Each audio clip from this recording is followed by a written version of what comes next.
Yo, good evening, ladies and gentlemen, boys and girls, Good kings, queens, evening. peasants, and pussy poppers. We are here for another week of Cliff Notes Radio. We have a special guest in the building. Yeah. Lashane, Lost Speaks Oh my Volumes. Go ahead and introduce yourself, baby girl. What's up, y'all? I Come on, am. man, name this camera, girl. Get What's yourself up, some of y'all? that bitch I'm ass La out. Speaks Volumes. Poet, author, educator, Now director. now director. Yay! Had an amazing play this weekend.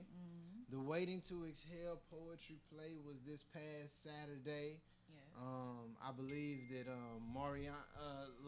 MJ, were you in there? Mario. You just throwing all the governments out On tonight. everything, La Shanae.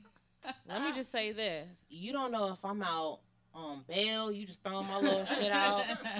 Hey, check this out, you guys. This is Queen MJ, also known as president of the Thick Thigh Rub Association. Yes, I was in Waiting to Excel poetry play this past week, and the shit was a fire. If you missed the show, I feel bad for you, son. So, shout out to La for writing, directing, Man. producing, and some more shit. It was a phenomenal project to be a part of. I didn't even know La could sing for real. Yeah, bro. She could me. She did her Whitney. Yeah. She did a very mean rendition of some shit up there. Yeah. And then her wardrobe was sick too though. She played the mad chick a little bit too well though. When you got the ripping them clothes, it was like you channeled Trash. every nigga that ever walked out. Fucked up. Every nigga that walked out in the morning without saying bye. Like, you channeled that shit. Like it was right there. Yeah. But to introduce our other missed panel that. member, bright skinned brother with the glasses. You looking fresh with the glasses on, bro. Hey man, it's your Them boy T prescription- Rich. Them You know what I'm prescription- saying? AKA Tough Crowd T. No one other than thee. You know what I'm saying? Representing the light skinned niggas of America clan. I'm here chilling. I missed the show. I feel bad. I was working. I hope you do. But yeah, it's good to know that y'all motherfuckers did y'all thing. Yeah, we did. Thank you. Them glasses prescription? No, sir. I got perfect vision. So you just rocking Those them? motherfuckers look like prescription, Tori. Okay. You look Just blind because as a I'm not motherfucker. blind like you, MJ, don't mean that you gotta accuse me of things. I'm just saying, bro. They look like bifocals from where I'm Okay, standing. that's fine. They can be bifocals in it. So those are personality frames? Those are personality frames? No, these are disarming frames. So Those when I are- wear these places, people feel like, oh, he's just a humble black man. He Oh shit. actually had a good shit. has a bright future ahead of him. Yeah. So when police To tone it when down. police roll by, you know what I'm saying, when they be looking at me, they see me with these on and they say, oh, And the okay. light skin. Well, he's not a threat. Yeah, and he's light skinned too. And he look like he may have a Hispanic parent. Oh, That nigga- leave him alone. His glasses like a He real grew life up in filter, Woodland though. Hills. They're like a real life filter. Hey, Like a real life Snapchat filter. Because when you put them bitches on, like your voice is different and everything. Like, them bitches got voice changer on and all that that. shit. This nigga, yes, and when you put them on, when they go out there. you'd be amazing what you can get away with wearing some fucking spectacles, my nigga. You be getting pussy with those frames? Not that I can recall. Oh, okay. You ever fucking Bitches don't go for niggas Have with your glasses. glasses ever fogged up while you was fucking MJ? Yeah, they have actually. How did take that 'em work off? out? Cause you ain't got nothing to wipe them on. Like what'd you do? I'll just take them off, just like wipe them on my titty real quick. I'm What's just your titties be playing. sweaty though? I'm just kidding. Titty sweat is Her real. glasses I'm be just drying with salt stains in them. She was trying to smudge them and shit. They have fogged They up be though. blurry and foggy. A nigga ever shot on 'em? Hey, you asking too many questions. What's Come up, on my now. nigga Lil? Ain't nothing taboo on Cliff Notes, nigga. What's put up, it my out nigga there. Lil, who didn't come to the show as well? Well, I apologize. I had a show myself. Okay. I had a double feature. You know what I'm saying? Back to backs and all that. But it's your boy Young Lil, aka the Black MacGyver, also known as Mr. 420 himself. Don't you forget it. Yeah, man. This was it was a good weekend. You know what I'm saying? I got paid once again to do what I love and what I'm good at. So nothing could go wrong when that happens.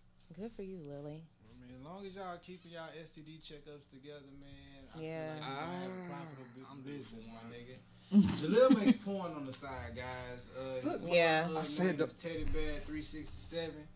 He is that. He's a freaking nigga 2 extra days out of the year. Crazy. So make sure y'all look that man. Promoted on his He ain't denying it either. He got free clips on his Twitter page. Oh, shit. For those of y'all worried about it being on y'all internet He got a drive. Tumblr too. I've been exposed. Yeah. This is, His Tumblr is the Tumblr. The Tumblr. The Tumblr. Oh shit. Can y'all hear me? Yes. Cause I can't hear Turn the mic. myself. Turn the Cause mic. I can't hear myself. The other way. The flat way. Where it's like flat towards you. Help her out, Cliff. What the fuck? You work here. I do work here. You got Cliff one over job. there. What? Clifton went and got high as a motherfucker before the show, y'all. I don't know what he's So talking about. He just ain't got no sleep in a few days. I am your host with the most. You know, it's Cliff to give slanging that wood, not that stick. Your man might keep it 100, but you see me, I'm gonna give you that extra inch. The man, the myth, the legend, the gift, and you know I like my women authentic. That means original. Go ahead and come over here, gal. Let me get your hair nails, dad. We're here for the 2018. You paying for it? I mean, if You tricking? I was just getting ready to say you sound like a If it perpetrating smell trick. like hot water cornbread and tastes like sweet potato pie, I might spend $1. I believe you. If it smell like hot water cornbread. Hot water cornbread is pretty good. It smells pretty good. I've heard it all now. I don't need to. God can take my hearing. There's nothing else I can hear. I'm That's just it. I've heard of sugar water, That is but it. I did. that nigga said cornbread. Tori, you said what? You heard of sugar water? Sugar water. Y'all never heard of that? What about You never Like- had hot water cornbread? It smells like water. Tastes like That's shit. the southern thing. Well, I've heard of hot water cornbread because that's all we used to eat. Hot water. No, we heard of hot water. cornbread. But I Sorry. think Tori is talking about pussy though. What was we talking about? That's what Cliff was talking about. So MJ's the one that's lost right now. Yeah. If it smells like a hot water cornbread, I'm it tastes not like lost. sweet potato pie. And you just said anyway. Y'all ain't never heard a motherfucker say she got that sugar water? Oh no. I haven't. never heard Actually, She I got think roaches? I do. She got that sugar water. But you think you got that sugar? I think I She got did. that diabetes. Maybe- That's what Isaiah was talking about. When you eat her ass, you get diabetes. And she got that sugar water. Isaiah. Isaiah is Dr. Sabi's grandson, and he advised I us missed not to that eat show. ass, y'all. Not us, isn't me specifically, but all the niggas on the panel with beards. Yeah. They eat ass. He That, was. that was That's why their beards are healthy. from eating ass. Lil, you got the I eat ass face. Nothing. Why do y'all make it seem like that's such a bad thing? It's not. God made dirt and dirt don't hurt. Listen, if she And went so out and did everything, happens to look a certain way, I'm gonna lick parts of her body she went out. that things come out of, like piss and shit. Bro, Yeah. hold on. Why you say it like that? Nah, I just don't. Yeah, But that's that what didn't the even fuck sound. people do when a girl looks, when somebody looks at her. So you ain't never sucked the part of a nigga body where he pisses from? Okay, let me I ask you did. this. Okay, but you put it What that is way. off limits in terms of licking, Cliff? Toes. Off limits in terms of licking. Jaleel, I don't feel like nothing out turns of licking unless it's bleeding. sometimes I can't believe If it ain't Jaleel bleeding, I'ma lick sometimes, it. Man. If it ain't I'm bleeding, lying. You will eat ass but won't suck toes. No, I've bro? sucked toes before. Oh, I've sucked okay. toes. Tori, it's- you be but- sucking but- toes? But you just can't suck everybody's feet. Like it's like it's some No, feet. not like, everybody's feet. First of all, Take your the feet sock do off, it's gotta like- be good looking. The shit has to be enticing enough for me to want to put my mouth somewhere. So he do be sucking toes. people be taking a lot of these things out I of suck context. pedicured, nice feet Some of y'all after a foot rub. Interesting. And then the music is going in the background, Yeah, y'all. I can't. I with was, this. I Y'all was get all like, that. The I hear incense. music. You feel me? Y'all get the incense, everything. And he was giving Cliff eye contact. Nah, some people, y'all fuck all times of the day, like you fuck for the last time of your life at all times of the day. Like There are certain times. That's how people want it. Huh? That's how people want to do that. Well, see, I can't get nasty with you when you done just walked around Six Flags and then we just pull back up to the crib. I don't lick ass at that moment. No, you need to be just fresh out the shower. Exactly. Fresh out the shower. That's what I'm saying. I can't. Like if it been 10 minutes since you got out, you need to get back in. Right. So that's what I'm saying. That's What? like a quick fuck in the car type. We can still do that. But it ain't gonna just get. Oh my God. I'm not gonna put my- Lil, wait. I'm not gonna Lil, put my- you So said you said if you took a shower Right, and you've please. been out for 10 minutes, you gotta go They gotta back get in. back I'm in. fucking around. That'd be Oh, I was hoping so. lying ass Lil, y'all. Once Oh, again, real. I be calling out his shit. This nigga's lying. any He got human- folds. He got a. Any human being would know I'm joking on that one. Like that wasn't serious. That wasn't serious at all. Lil got folds though, so he got a wipe. As long as you ain't left the and house shit. and did nothing, then you good. You know what I'm saying? If you Nah, I don't like. As I soon as don't- you walk more than 500 steps, it's tainted. Man, after you pass 500 gas, steps. after you 500 pass steps, you got gas, I five. can't lick it no more. Especially if she got skinny Like, jeans let me on. know. You know what I'm Cause that saying? motherfucker trapped in there. Because then it's like she pulled the jeans down and then it hit you in the face. No, I'm man, it's weak. like particles. Y'all niggas. I'm nasty. weak. Particles fly. Particles fly in rooms. What if she went and got the what's Like when people what's name sneeze down? and don't put down the window in the car. What? Like that's inconsiderate. Don't women like go to the spa day and get like their little anal treatment and shit? the waxing What? or the bleaching. Cleaned out, bleaching, waxing, get their little I've enemas heard and of shit. that. This I've nigga heard of No, said women- anal treatment. Women actually take the whole day off and like go and do that shit And because get like that- and- some women like it in the ass, some women like their ass ate and shit, and it's like They do. they will special really stuff to go it. and like treat their ass. Yeah, And that's like- like a real thing. For the ladies on the panel, have y'all had y'all booties bleached? treat it. No. No. You've never had. So y'all Wax? y'all got raccoon booty? No. Black I don't think y'all they've black- ever y'all seen You black their just eyed- said assholes, bleached, bro. Y'all the black eyed peas in here? 'Cause I don't know. I've never seen my ass. You know, looking like black- Uh-uh. It's a lot of people.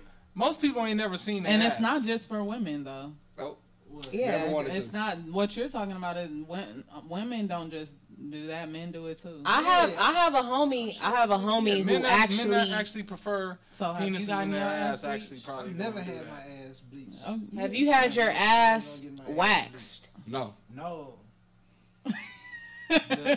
I was scared. I've to never put been nair- waxed at I was all. scared to put I'm not nair in rolling. there. Nair. I Why could would put why nair in nair there. doesn't even look like it goes in there? Yeah, nair. You can't put nair in there, so I never had nothing. That's as far as I That's know. fucking trash, nigga. I'm just trying to pick because this nigga Tori said he's never seen his own asshole, and I'm just trying to figure out in what circumstance would a nigga see his own I feel like if you come face to face with your own asshole, you immediately disappear. That's it. You don't get to live no No, more. I'm just saying, like, people actually know. as a man, Lou? As a human, period. Once you see your own asshole, it's like looking at like the a eye of game Satan or some shit. I'm trying to think, I'm like, weak. because people get their asshole bleached, and it's like, Niggas just implode. who even gives a fuck about seeing their asshole bleached? Like, what fucking- does an asshole look like after it's On bleached? some Avenger shit. Hey, let me tell you something. As a woman, you have to know what you're working with down there, ladies. Like it's imperative that like there's even like for hygiene purposes, every woman should know what she looks like So you down take a there. mirror and then Hell like yeah. Yeah, you could take a You know, mirror. You You could could take a mirror. You can use your phone. inspect. toot that shit. Yeah. You know what Have I'm a friend saying? check it out for you. When you wipe, I mean, Have a yeah. friend search it. also, Hey, You know what what this I'm look? saying? Like- Hey, come here, girl. What does this look like? I mean, also when you wipe your ass, you supposed to go at this first line on your finger right here. Yeah, you can't go no further than that. You're supposed to go at least right there in the inside of your anus. You gotta go in there a little bit. Cause see what happens when you don't go into that area. Stuff sticks right there and it leaks out over time. And that's how you get that scent that y'all be having. That you Who out can't here with anal leakage? That's bad. Women, assholes leak. Bro, I feel like you're I've been speaking alive for 28 everybody right years now. and my ass ain't never leaked. Assholes leak. y'all clean right. I'm just saying, when people don't clean right, their assholes Hey. leaking, bro. Fellas, Yeah. if y'all go past that line on y'all Don't finger, go you past a that. fat Don't go nigga. past that line, but What? you gotta get at least Don't that. go It's past clean. that motherfucking line, nigga. For real. Hey, you know what Don't go be past killing that me? He finger. said if you go further than What knuckle be deep. killing me is that men will Knuckle deep. tell a woman like what she has to do with like her body, and it's so funny to me because it's like how do you don't even know half of what we deal with our bodies, but you could tell us how we supposed to. And do half of you shit guys don't even with know our where body. the G-spot is. So how are you supposed to tell us about our own A hygiene? lot of women's A lot G-spot of is different in different places, ain't it? No, sir. They not in different. I've heard places. different. I mean, bro. their actual Position physiological positioning differs Like I woman said- to woman, like I but said. the same central location. Okay.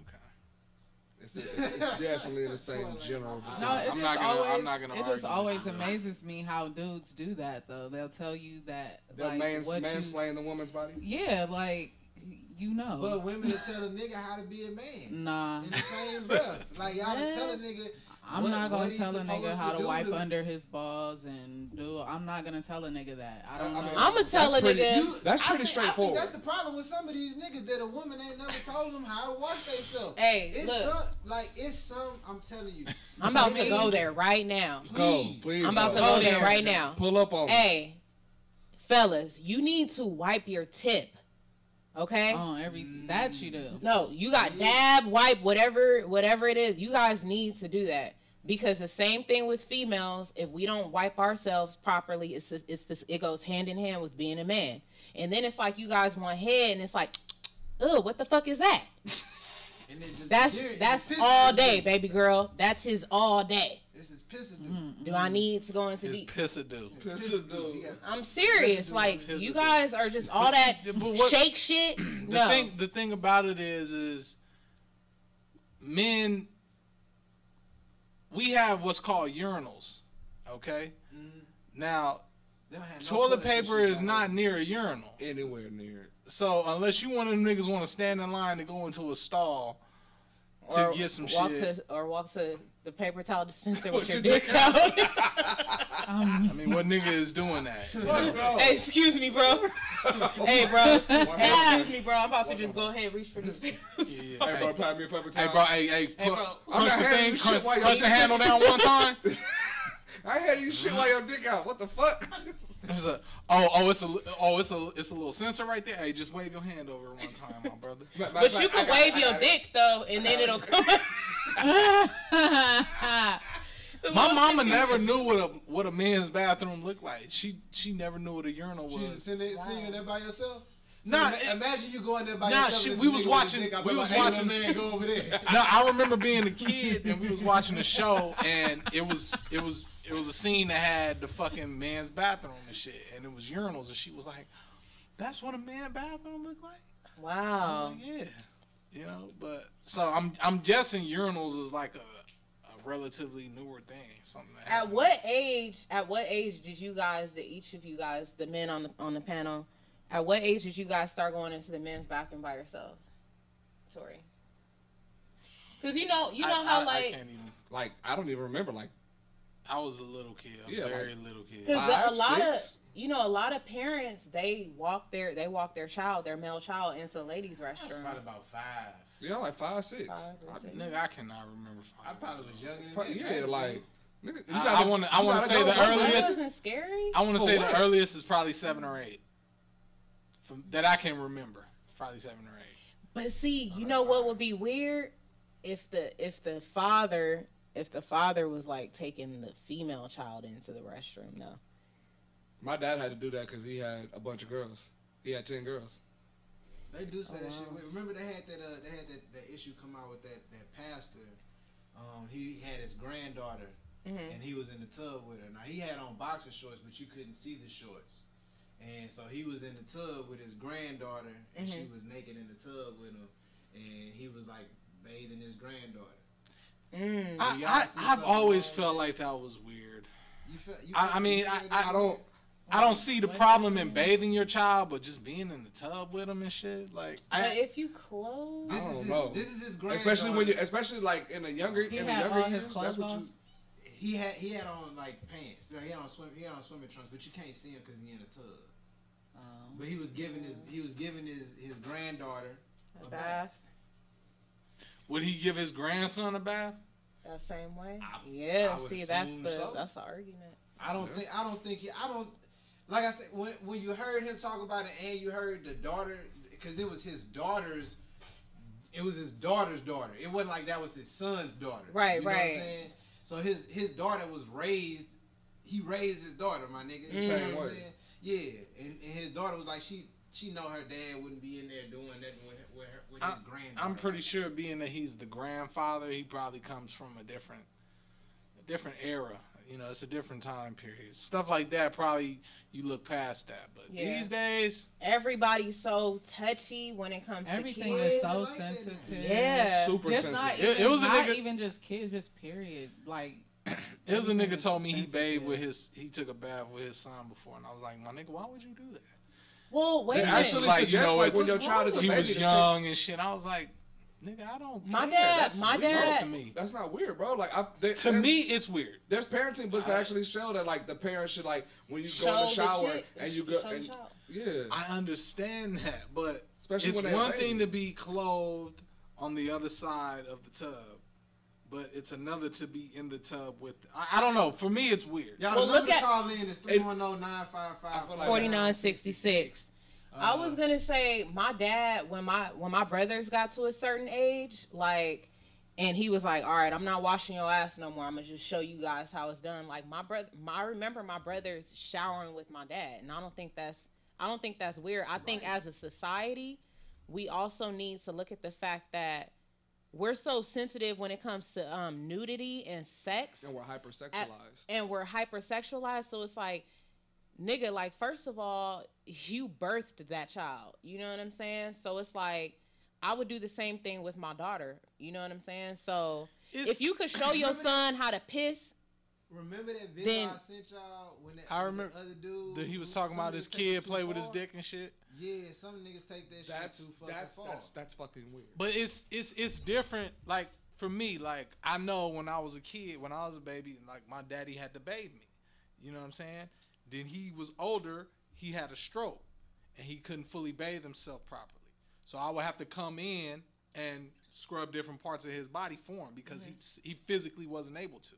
You know what I'm saying? Now, I know that there are certain limitations when it comes to hygiene and everything and properly keeping somebody clean. You know what I'm saying? But for me, it's like you said, MJ, like, I would hope that I can entrust in my son that he could just listen to direction and that I wouldn't have to get in the shower with him. And that's just based on my ain't personal. nobody But when your No baby first young, line like gets to 2, 3, like you want to show them stuff like that. You want to show them how to urinate correctly, Bro, and the how thing- to bathe 2 or correctly. 3?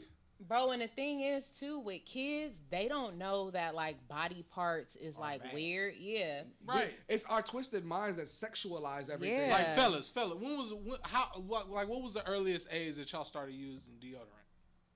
Because I can't even remember. I was like 10. Yeah. I feel like I want to say like 9 or 10. like 8 or 9, somewhere around there. Yeah. See, we don't know that our armpits is gonna stink, or at a You certain don't start time. stinking. You honestly don't start You know, stinking. until you're like 11, 12. That's them- when you them start getting that glands funk. I don't know. I done smelled some stanky ass little niggas around here. That's man. what they just don't Yeah, be bathing. All them niggas just be smelling like outside. They just don't be Nah, bathing. nigga. Trust me. So- There's some niggas But like around here that musty, be running around. like, cause I'm around 10-year-olds all day, like that 10 to 5. They don't start getting that funk until they get about 11, 12. That's when that real funk come in. I wanna get into the Ain't That Some Shit segment. Because I do have an Ain't That Some Shit to talk about. Then MJ with your bald head. Thank you. So, something that I want to talk about is there's all of us on this panel should be familiar with Black Wall Street, and there's a couple by the names of Ernestine Johnson and Jay. I do not want to fuck up his name. Her husband's name is Jay, but what they did was they started they actually started a real estate investment company, and it's yeah, I saw that too. yeah, it's approved by the SEC. And I'm actually trying to find her page right now, forgive me, but essentially what they're trying to do is they're trying to buy the block back. They're trying to have their own city too, huh? Exactly. And one of the things that stood This out to me, is this the couple that be like rebuilding the houses and shit like that? Or? No. Okay. No. So their company is called Tulsa Real Estate Fund, and it says we are an economic vehicle for the urban community to collectively pool our dollars to control and revitalize our neighborhoods. So they started a project that is pretty much group economics, and there's a certain amount of investment that you can put in, and then it creates generational wealth and so forth. Specifically, they're starting their projects in Tulsa, Oklahoma, because that's where Black Wall Street started. Yeah, exactly, Lil. So I'm reading the comments, and Ernestine Johnson is somebody I've been following for a long time, even before she got married, because she's also a writer. And I really like what she stood for because she's an activist as well. So over the years, she got married. And I was just really interested in this real estate company that they started.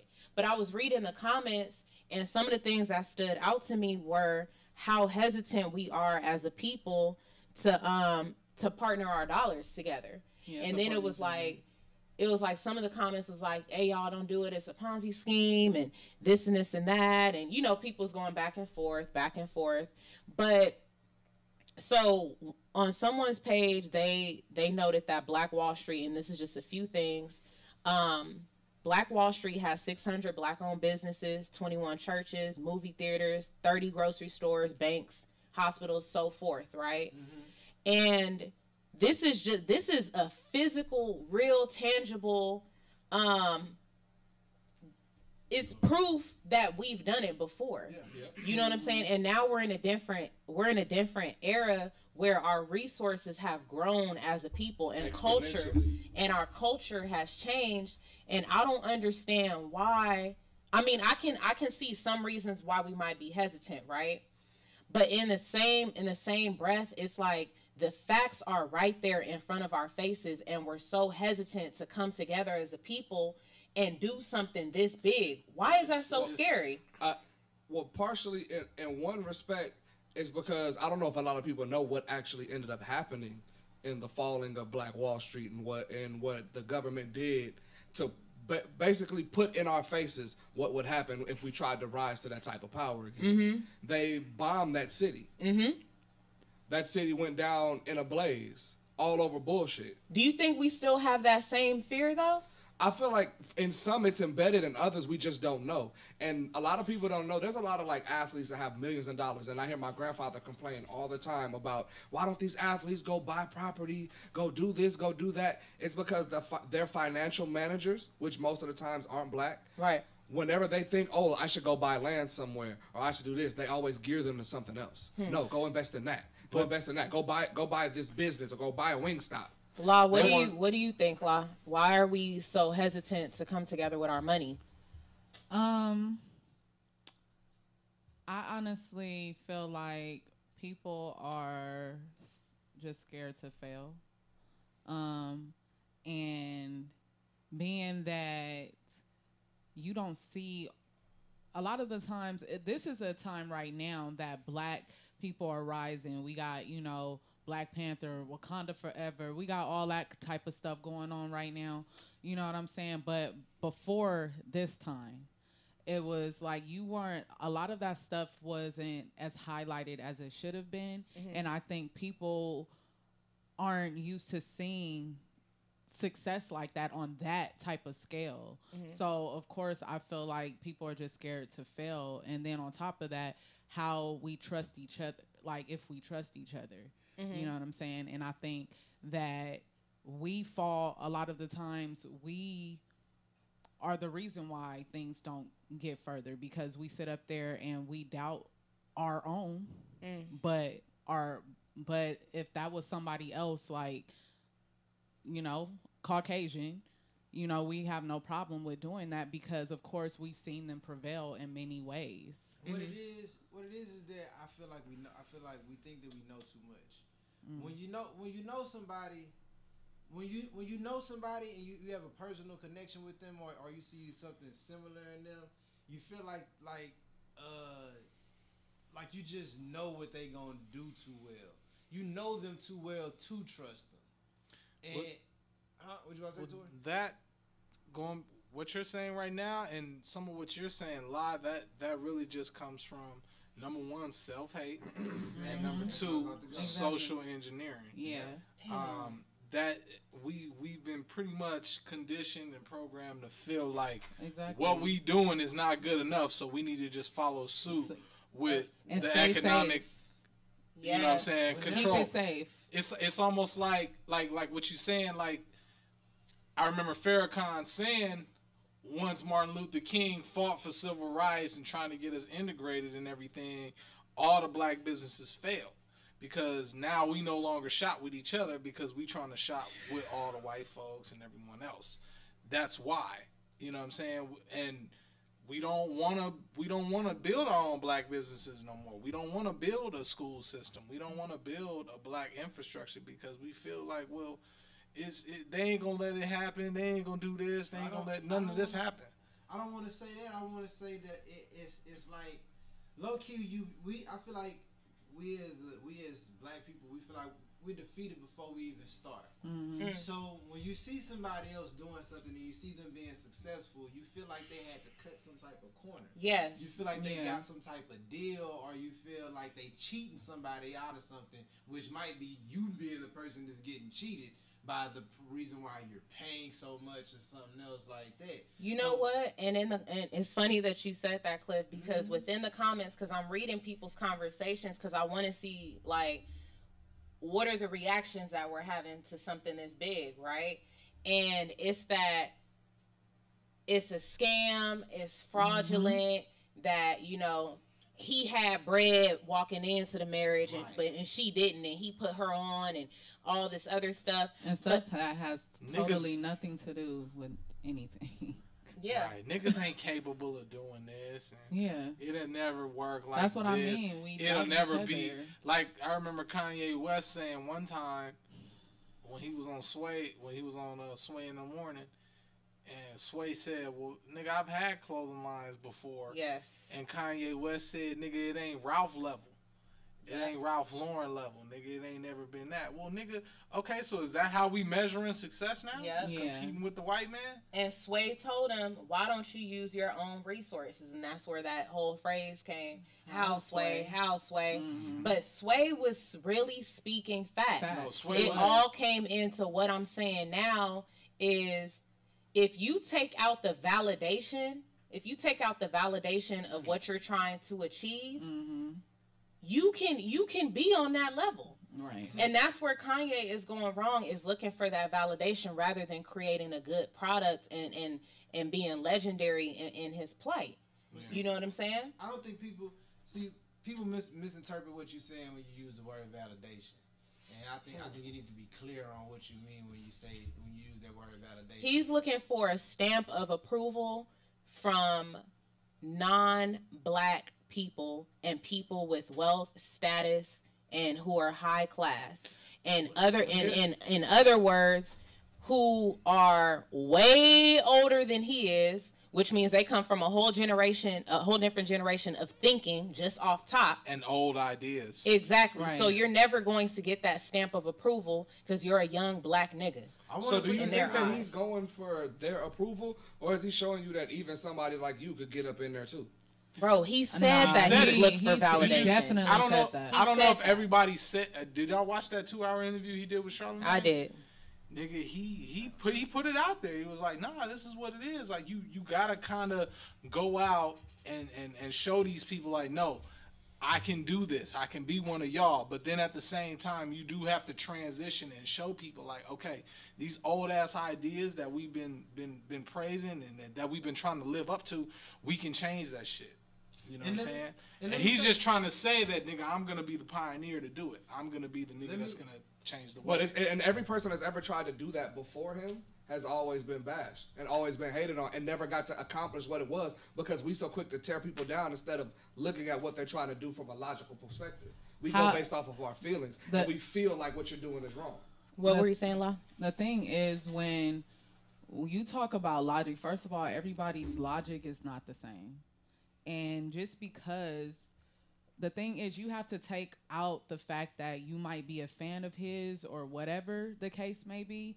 If he is speaking unapologetically to the fact that he is doing what he wants to because that is going to get him where he wants to be. It's not for the sake of really trying to Advance the culture. yeah, that to me, I haven't heard that.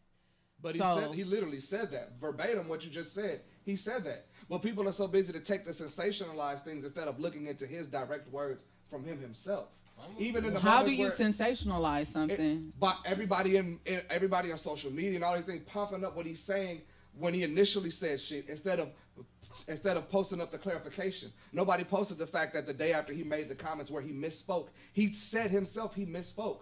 In the amping of the moment, he misspoke what he was trying to say and then clarified it, but nobody speaks on that. They only speak on the fuck up. They don't speak on the fact that he clarified himself. Everybody was sharing the video of him saying that initially, but wasn't sharing the video of the conversation him and the other young brother had after. But would he have given that clarification if he wasn't? He knew he If he came wasn't, off. if Why- he why- wasn't Put on the weren't, front street? Yeah, why Yeah. he didn't do that? why publicly? wouldn't he When he have had- done that then though? He did do it publicly on Twitter where everybody hangs No, everybody. but not after everybody the looks fact at though. Twitter. As And soon then- as he fucked up, he didn't know that he fucked up. He only he knew that he only did it. gave That's- clarification after Because the we- uproar. Exactly. No, Period. Because immediately afterwards, when he spoke to the brother in the back live after it happened, everybody cut the video And after he said again, what that's he said. after the nigga was like, "You got us He fucked up." made a point, bro. Once the 'Cause interview, within the interview that was being shown on air, he made his point when he said what he said about slavery. The look on his face, he was looking for the TMZ guys.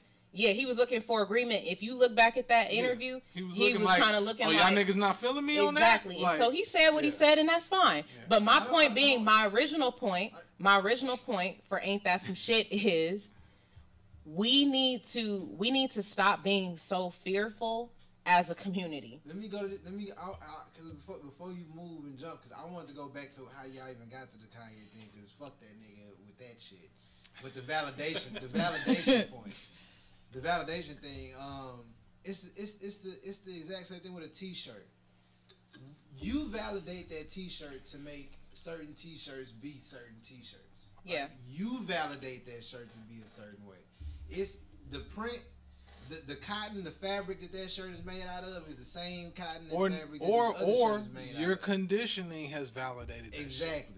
Like a polo shirt, a regular blank polo shirt with a tiny ass embroidery of the polo man at the bottom of the shirt now makes you feel like this is a much more valuable shirt than a fucking Hanes. I know knit.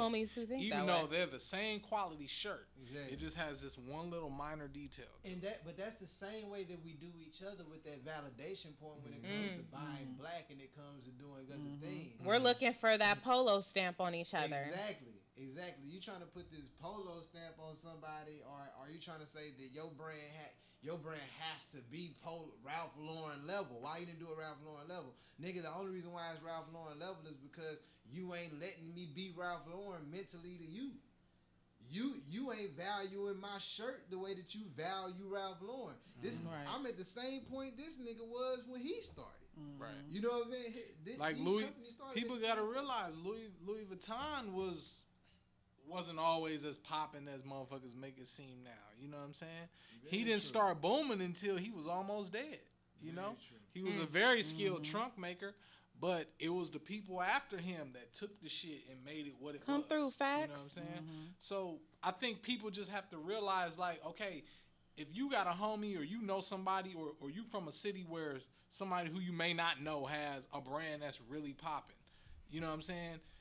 You don't have to sit up and wait until the shit is like really booming Booming. to say, nigga, oh, okay, now I can go and get it now because now Yeah, I everybody hate know about shit it. like that. Yeah, because it's like I hate it's shit it's like it's that. somebody in Philly.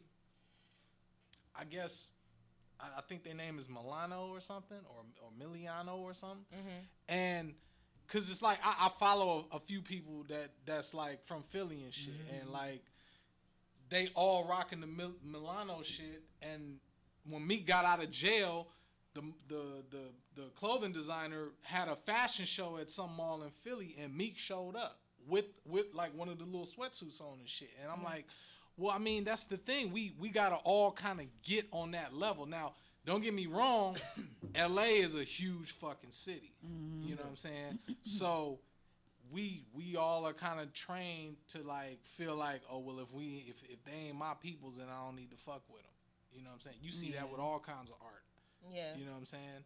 So that's why I say it varies from city to city, but don't be ashamed of something because it's not booming quite yet. You gotta support. And the key word is yet. You don't know where you gonna be. You or don't know where you gonna who be. gonna see your shit. You feel me? Like that's and it's true. Like people, don't want to be like affiliated with certain people because they're not as popping yet. And then when these people become popping and everything like that, it's like, oh, I knew him. I knew him before, such and such and such and such. Like, I seen him nigga. on Cliff Notes. And I want us to touch on that too. I want us to touch on that after the break once we get into the hot topic in terms of you being an artist and a writer and elevating in your growth.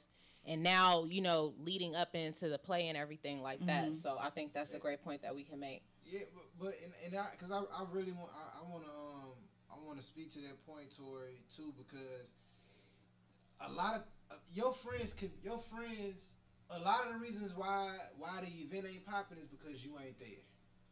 You know what I'm saying? A lot of times when your friends perform or somebody performs, like somebody be like, oh, you on the phone asking somebody, how was it?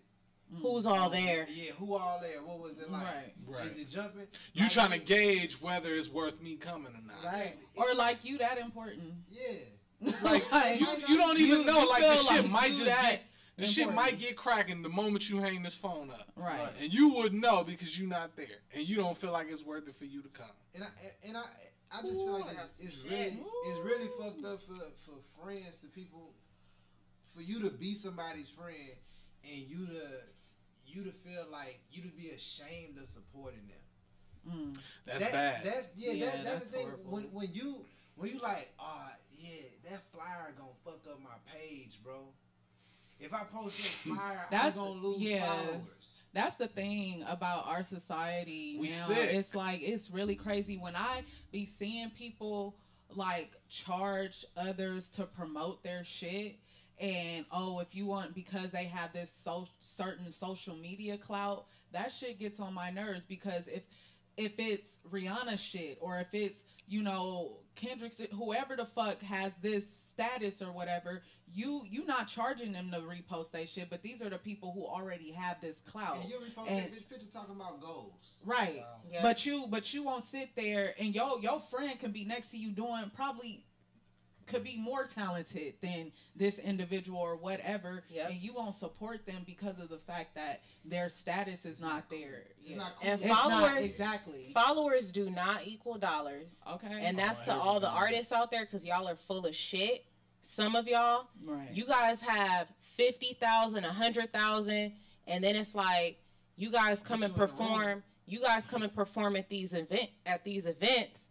And it's not even 10 people that you brought in. Right. You know what I'm saying? You couldn't even get 10 people to bring in, but you're depending on motherfuckers like me to do the footwork for you in promoting. Right. And it's like, That's because. and then some of you guys are asking, we put our money into these events, these projects, because that it is what it is right now. And then you guys are asking for free tickets and media and this and that, and it's like, dude, this is it's a startup for a reason. Exactly. It's a startup for a reason. So it's like, are you gonna support? If your homies can't buy 10 tickets to come and see you, those ain't your homies.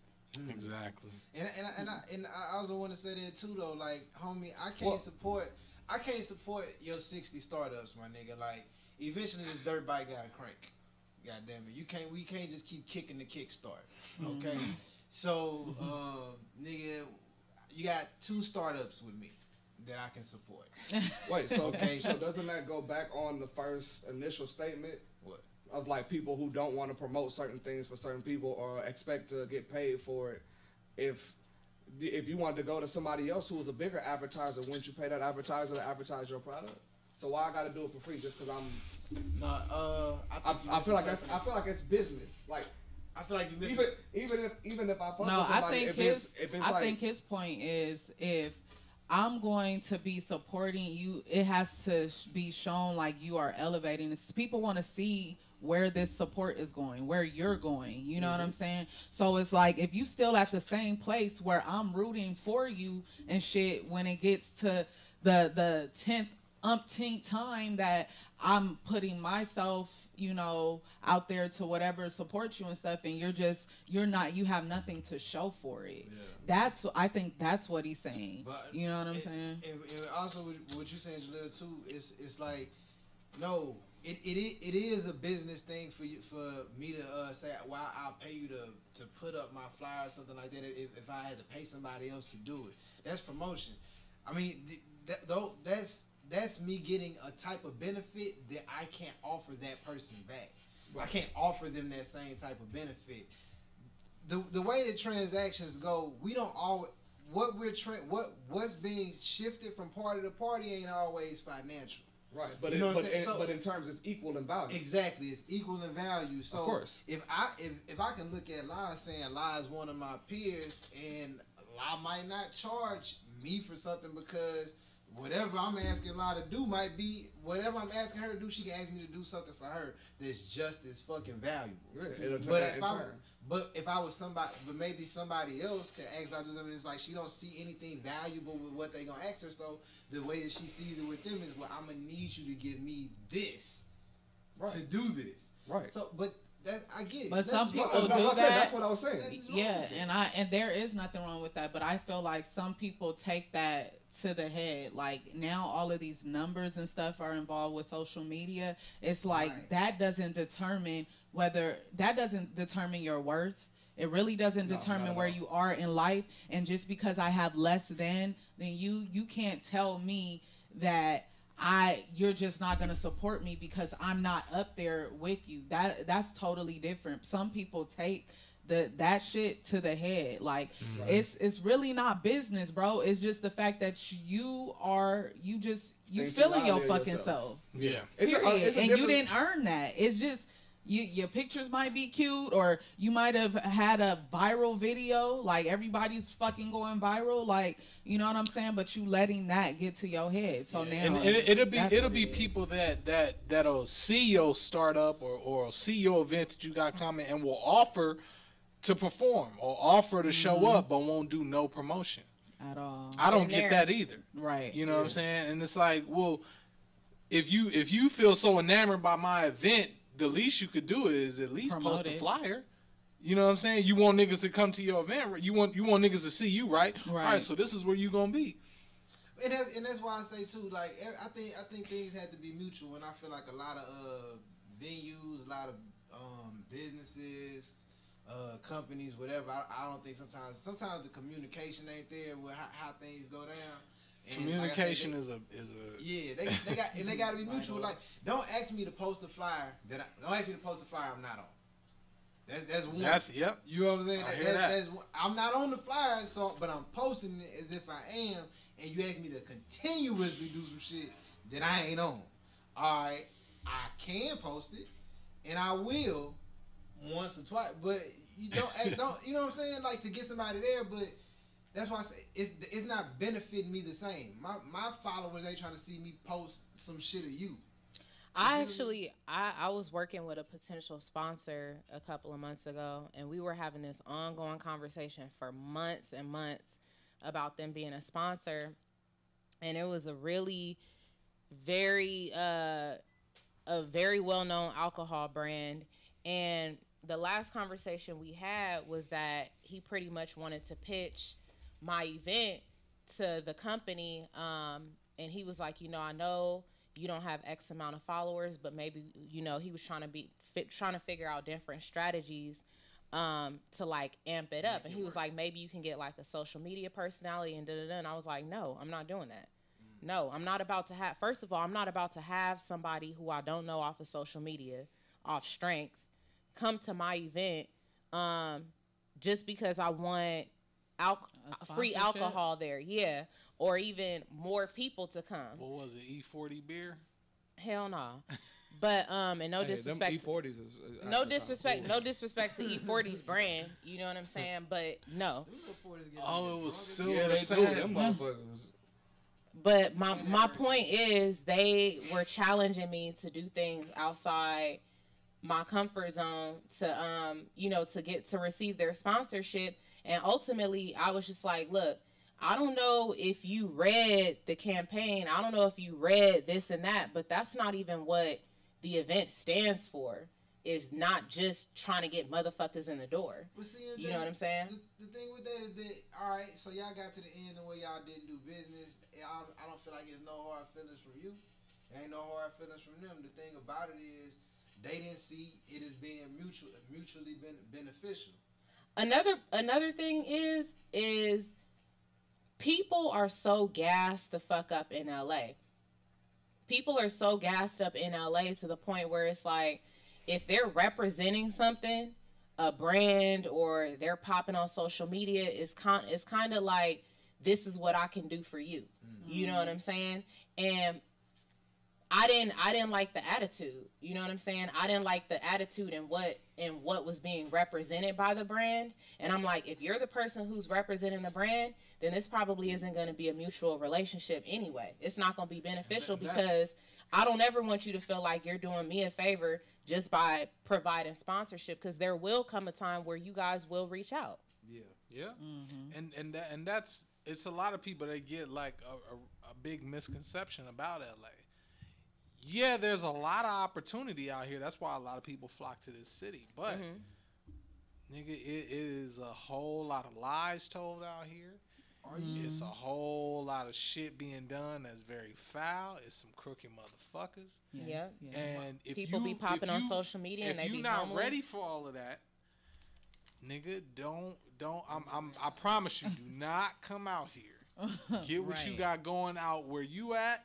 And if it ain't working, I wouldn't even discourage nobody. I wouldn't discourage anybody from coming out here. Crooked peoples is like spiders and ants, dog. They everywhere, all over exactly. the globe. It don't matter where you go. Yeah, but it's this shit is so the people is so like. It's just magnified out here because it's so many people. It's just more of it. But it ain't changed. The human dynamic is basically the same all over. Yeah, but I'm saying you can be popping in your city and you can come to LA where don't nobody know you. No. You know what I'm saying? But you could be a nigga and popping out they definitely here, not checking. Not know you. That's true. But it goes to the thing too though. Is niggas selling hopes or is niggas selling tangible shit that's tangible? Mm-hmm. When it comes to you telling me about, oh, you got 60,000 followers. All right, you got 60,000 followers, my nigga. But does your 60,000 followers transpire to 60,000 views and $1 from each follower coming to an event? What's your return? Do you have a return? Yeah, so you got 60,000 followers, but I tell you to post my event, and I give you $200 to post my event, and I don't ask nobody else to do it, and I got 2 people show up. Or you got 60,000 followers and you're a shitty person. That's what I said. Like you gotta. People follow shitty people though. They do follow shitty people, but it's like you got 60,000 followers, but it's like you secretly hate yourself. What the fuck does it represent? I'm being so real. It's like some of these females, you know what I'm saying? They got all of this clout on social media, and then it's like you meet them in person, and it's like they're fucking 5 years old. Personality. Can somebody give me a definite? But they don't care because they pay. I don't know what clout means. Can somebody really fill me in? I feel like this is like Clout means a big word in 2018. Clout Siri. is more than just clout is more than just wealth. It's more than just money. It's the power you have, the influence you have. That's clout. what I was gonna say. I feel like it's influence. It's just the juice, bro. Like in Ebonics, bro. Yeah, it's basically. just the Clout juice. is the popularity Carte blanche. contest. It's the popularity contest. Okay. Cause everybody is like throwing this word around, talking about niggas is clout chasing, niggas this and that. And I'm trying to be the known one. nigga, I feel like that word changes every year. It's just big in 18. You know what I'm saying? Clout. And it's like, listen, if you got influence, if you got a following, that's cool. But stop throwing this shit around acting like niggas is trying to chase the following that you got. Niggas got their own following. Hey man, look, I don't know about you. I'm cloud chasing. Cliff Notes Radio, we cloud chasing. We gonna be the best motherfucking show that you have on Monday Cliff nights is at 8 cloud p.m. chasing. I'm cloud chasing for Monday nights, 8 p.m. Pacific Standard Time. You feel me? 310-955-4966. I ain't chasing We nothing gonna but take a a dollar little and a break. taco truck. We gonna take a little break right fast, y'all, and when we come back, we gonna have Lost Piece Values Taco speaking trucks on don't a even hot move, topic, though. finishing the course. We also Exactly. have Mindful Mondays. Neither does the money. And we got Jaleel bringing us out with what music? What we listening to? We got Percy Campbell, Holy Moly on a live stream, and then over the air we gonna hit y'all with some Holy Dex Yellow moly, and holy moly. Ben. Bitch, I mean it. Yeah. Holy moly, holy moly. I was listening to that shit the other night watching.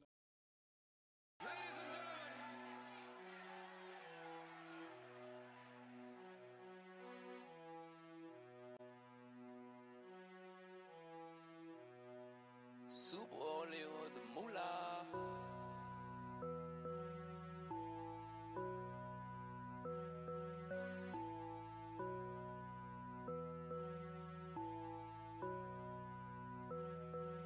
Ring around the rosy, ring around the rosy. We baking at my donut shop, holy moly. So many problems on my brain, I'm like holy moly. Tonight I'm gonna go insane, I'm like holy moly, yeah. Holy moly, holy moly, holy moly, holy moly, holy moly, holy moly, holy moly, holy moly, yeah. And the whole world love it when you're feeling down. But I'ma turn up when I hit the loud. I do by the beat. Album Sterling on CNN. The adamant crucified my black skin. I love mixing lemon juice with hen. Lid in my gun in the water up in Flint. Payment plan just to lock us in. Taking social, then they box you in. I be rocking water moccasins. Forgive me, Father, all I do is sin. Tom Brady, all I do is win. Yeah.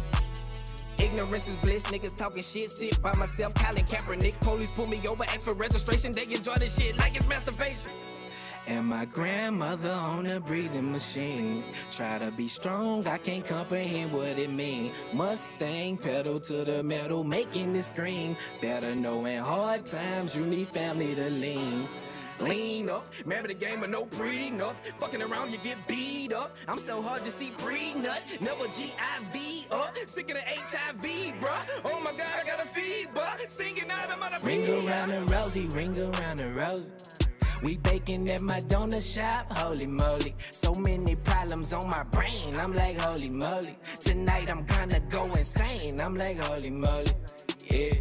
Holy moly, holy moly, holy moly, holy moly, holy moly, holy moly, holy moly, holy moly, yeah. And the whole world love it when you're feeling down. But I'ma turn up when I hit the loud. It go ring around the rosy. Don't he got a girlfriend? Why this hoe so nosy? Look past the shirt, Calvin Klein draws, fit so cozy. I pull his black mamba at. Bitch, I think I'm Kobe. You ain't see me in the last year. Please don't say you know me. My presence is a present. When I'm present, bitch, you owe me. I know you really don't like me. Miss Cleo, my cousin, I'm psychic. I ride around all on my lonesome. I never have time for sidekicks. Okay, you caught me, I'm lion. I'm never without the protection. Like I'm not trying to catch an infection. I be killing them lethal injection. In the court of law, I make objections. My lyrics go hard as erections. Yeah, yeah. Hey, and these niggas, they should pay up. So funny. They say they gon' hit me up and stick me for my money. Hey, I be rockin' Louis V, Gucci, Polo Tommy. Who send me Vera Wayne with no job, bitch, I'm Tommy.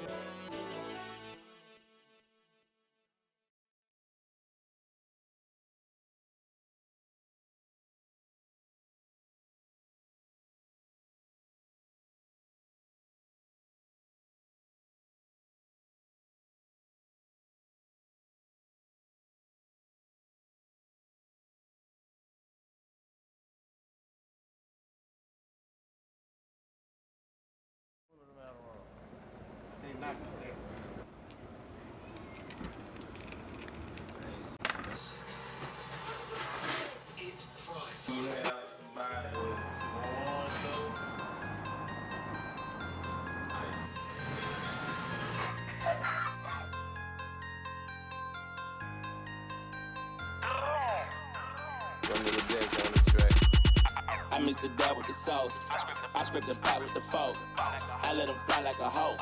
Eraser, come with the chalk. Up one, up one, up one, up one, up one, up one, up one, up one. She put it all in her mouth. I put your bitch at your house. I'm owning you out.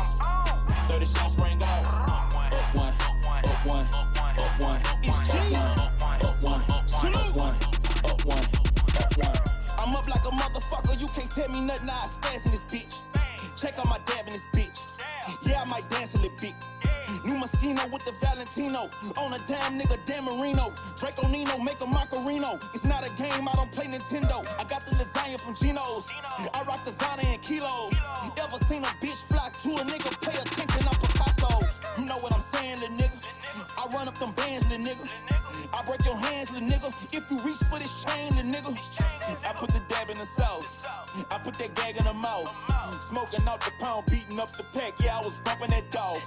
They know we up one. We gon' be up two, nigga, if you touch one. That way. Checkmate.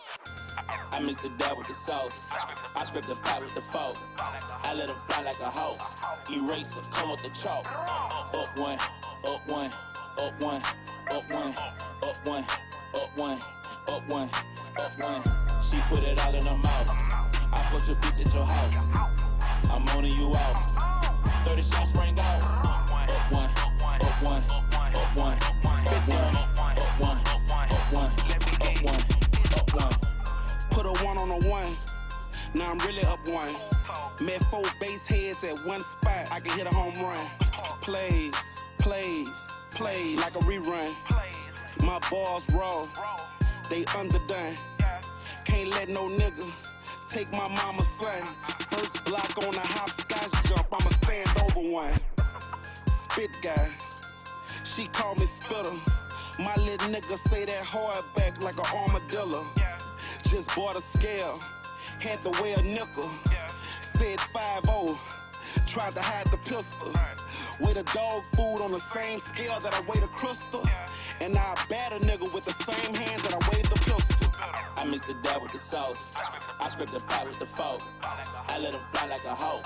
Eraser, come with the chalk. Up one, up one, up one, up one, up one, up one, up one, up one.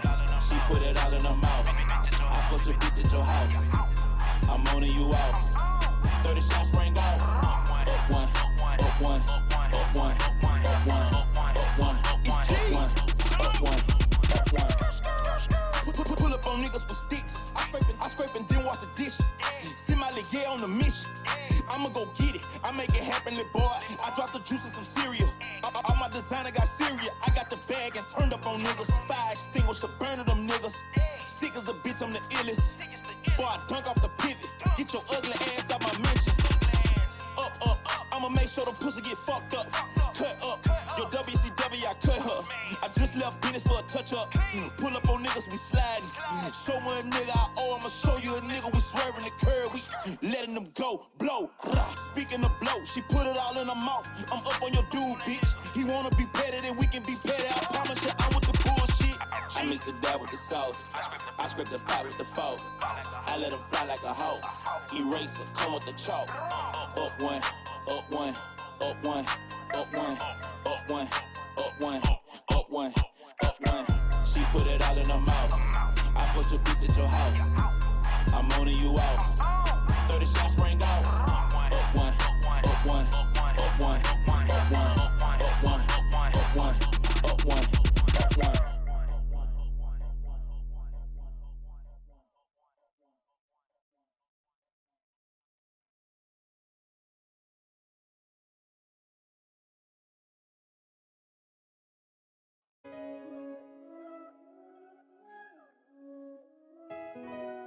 Yep.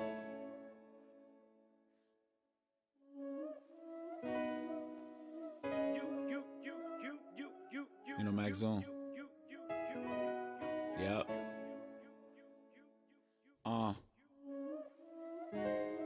Yeah, I grew up, older brother, little sister, walking through the hood, idolizing the pushers. Couldn't leave home if I didn't wash all the dishes. Don't trust everybody, I minimize all my friendships. The stress building on my head like dandruff. Pops gone and I had to eat a syrup sandwich. Homies kept me sharp, they had to see where the hands is. Roof over a nigga, I'm underneath where the fan is. I was just trying to see what 100 grand is. She doing it for the gram, little mama, if that's your plan. Thank God I'm even up on this planet to talk to a nigga, nobody would understand it. They keep on looking at me like I'm a bandit, cause I'm black, I didn't choose, I'm just a man. What do you want from me? No, what you really want from me? What you really want from a nigga? What you really want from a nigga? What do you really want? What do they really want from a nigga? What you really want from a nigga? What you really want from me? Them trips OT wasn't for celebration. That damn job was the reason I got medicated. I said my piece, but never elaborated. Cause too much talking to me sound like a damn statement. I really need to start working on my patience. You can call me what you want, but I am not basic. I'm in the fast lane cruising slow, but I am not racing. And ask around, I can care less if I'm famous. But the money'll be good, and I pray to God that it's sunny in the hood. Cause for some reason niggas hungry in the hood, and when they gas low they acting funny in the hood. That's why I'm on my pedal and a prayer up. I pray more cause mama say I don't pray enough. That's why I'm on my pedal and a prayer up. I pray more cause mama say I don't pray enough. No. What do you really want? What do you really want? What do they really want from a nigga? What do you really want? What you really want from a nigga? What you really want from me?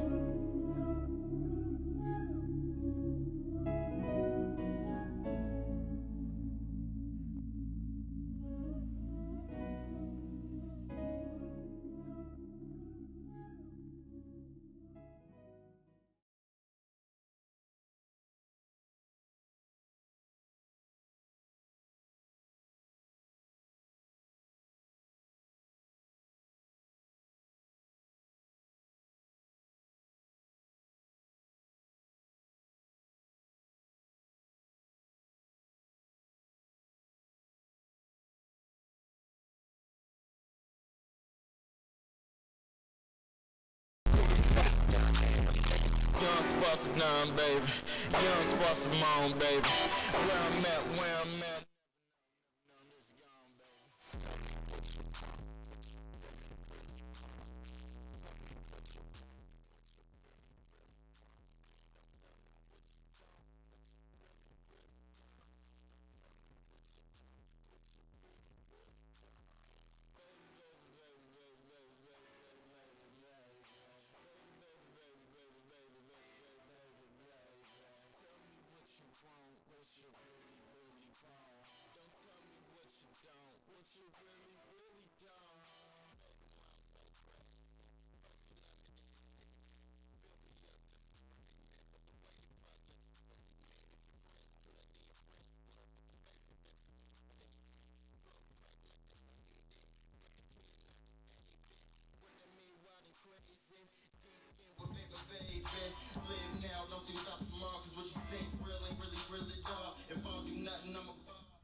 Ladies and gentlemen, boys and girls, you are still tuned in to the Cliff Notes Radio Show. We are here with Law Speaks Volumes. Hello.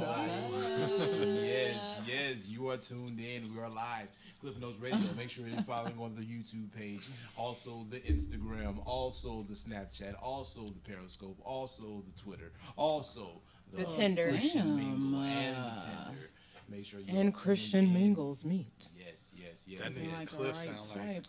And wearefarmers.com. Right. We are farmers. Oh, yes, we are. Yeah. Okay. We are For slinging farmers that only. corn on the cob. You can slop on that knob. What the fuck? I didn't We mean should it. hire a makeup artist. Get this nigga, make him a white man for the day, nigga. He could pass. Boys all day. You could pass, bro. Oh shit. Well, man, this is my favorite part of the show. One of my favorite parts of the show. I stomach it. You stomach it? I stomach it because sometimes it hurts. We try and stay awake. Yeah, we try and stay awake. It is my favorite part of the show because I get some great sleep. Wow, that's crazy. What? You try to stay awake for? I get some great. He's talking about my segment. Yeah, Oh, wow. Because he's a hating ass nigga. I love this part of the show. I get great sleep during it. You MJ, ain't Mindful Mondays. Jalil, bring her in with the intro. Jalil, take us away with the jingle, bro. Mindful Mondays, nigga. Do you care about you? Yeah. Okay. So I don't necessarily have a title for Mindful Mondays topic. It encompasses a lot. Okay. Compasses, I like that. And I like that word too. That's why I used it. She's so smart. And I think that first of all, one of the things that I want to talk about is choosing. How do you choose wisely who you work with? You know what I'm saying? How do you choose wisely who you work with? Because sometimes people do not show their true colors until shit gets gritty. You know what I'm saying? Like, how do you build the right team? How do you hire the right person? How do you partner with the right motherfuckers without them being jealous of you, without them being envious, without them having ill intentions? I'm gonna direct that to La, because you had this very big project this past weekend, a phenomenal project, I might say. Jeez. So, like, La, how did you make that selection, like, in terms of the cast and the team? And was that even a factor? Like, does it have to be good vibes, or do they just have to be talented? No, I definitely go off of energy, you know. And what's funny about that is people will falsely like portray a certain like energy, you know, at certain times. And of course it's only when it's a lot of the times it can be in relationships, whatever, you tend to not find out how people really are until they get comfortable with you. That's what you want to take note of. Who are these people? Are they the same once they get comfortable? Once all those layers are off, are they still that same individual? And sometimes you don't know that until later on, or the latter end. It's just always good to, I don't have to tell you what I know about you, but I will note the fuck out of it. So you saying what you saying is really powerful. Is like people at their worst when they feel like they're in your best graces. That's when people are at their worst. Yes. I definitely agree with that. And as far, especially with making a team and making any type of team, when people comfortability shows character. That's when you definitely know exactly who somebody is once they're comfortable. When you show up to a job interview, when you ain't got that job, niggas dress right impeccable. Nigga is on time. After he been working there 3-4 years and they haven't given him a raise in 3 months. Calling in sick, showing up late. Damn. Forgetting the name tag, nigga wearing the wrong shoes. Yeah. All kinds of shit. So you really do find out who people are when they're comfortable. And in choosing the team, I like to look at how people treat the people that they are the most comfortable to. If you come around me down talking, the friends that I seen you introduce you to me, and I know these are the people that I saw you with when I first met you, and your way of getting cool with me is to down talk them. That's who you comfortable with. So I know once you become comfortable with me, I'm gonna be a part of that conversation. Right. If I see you treat your mama a certain way, or I see you treat your household a certain way, once you get comfortable at my house, you're gonna treat my house the same way. You just ain't treating it bad because you ain't comfortable here yet. Damn, And that's right. how that raggedy bitch is who wash up in your sink. She always wipe it off now. Oh shit. You know what I'm saying? She tell you when she run out of paper towel, but eventually she gonna start just not even patting the pussy. You gonna be eating pissy pussy. You know what? You play too much. Cliff. He just took that to a Cliff be whole talking nother level. for real experiences. That's But- how but it it's- go. Okay. Once she get comfortable, nigga, that pussy don't be the same pussy no more. And that's the point that's though. kinda Like, yeah, when people are, that's when I start really not judging people, but seeing how people are. So what is it that makes people comfortable?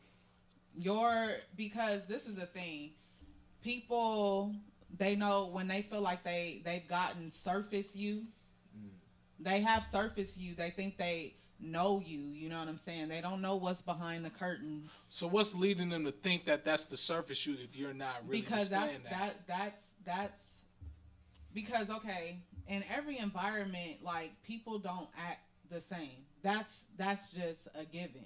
Like, we don't act the same in every environment. Now, put me in front, if I'm in a hostile environment, of course you're gonna see me act hostile. If I'm sitting up there and I'm in a business meeting, that's my business hat on.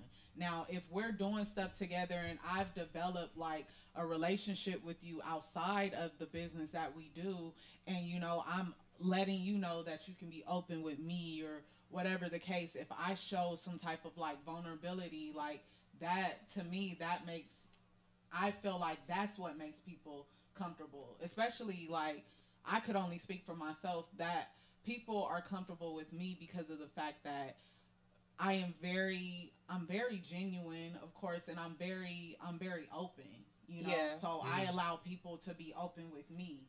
So that a lot of the times people only see that lie. You know what I'm saying? do you I want to ask you this, La, because I feel like you're number one, you're very educated, you're professional, you're very open. Yeah.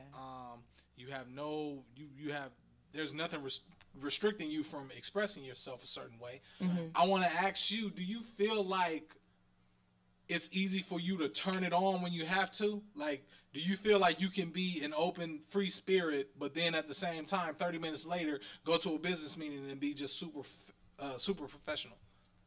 Super professional. Like, can you turn on the mentality where everything has to be just super serious, where it's not about opening yourself up to like being super personal and everything? Yeah, but because my elders and everybody else, they've always said it's a time and place for everything. You have to determine what those time and places are and who those people you do certain things with.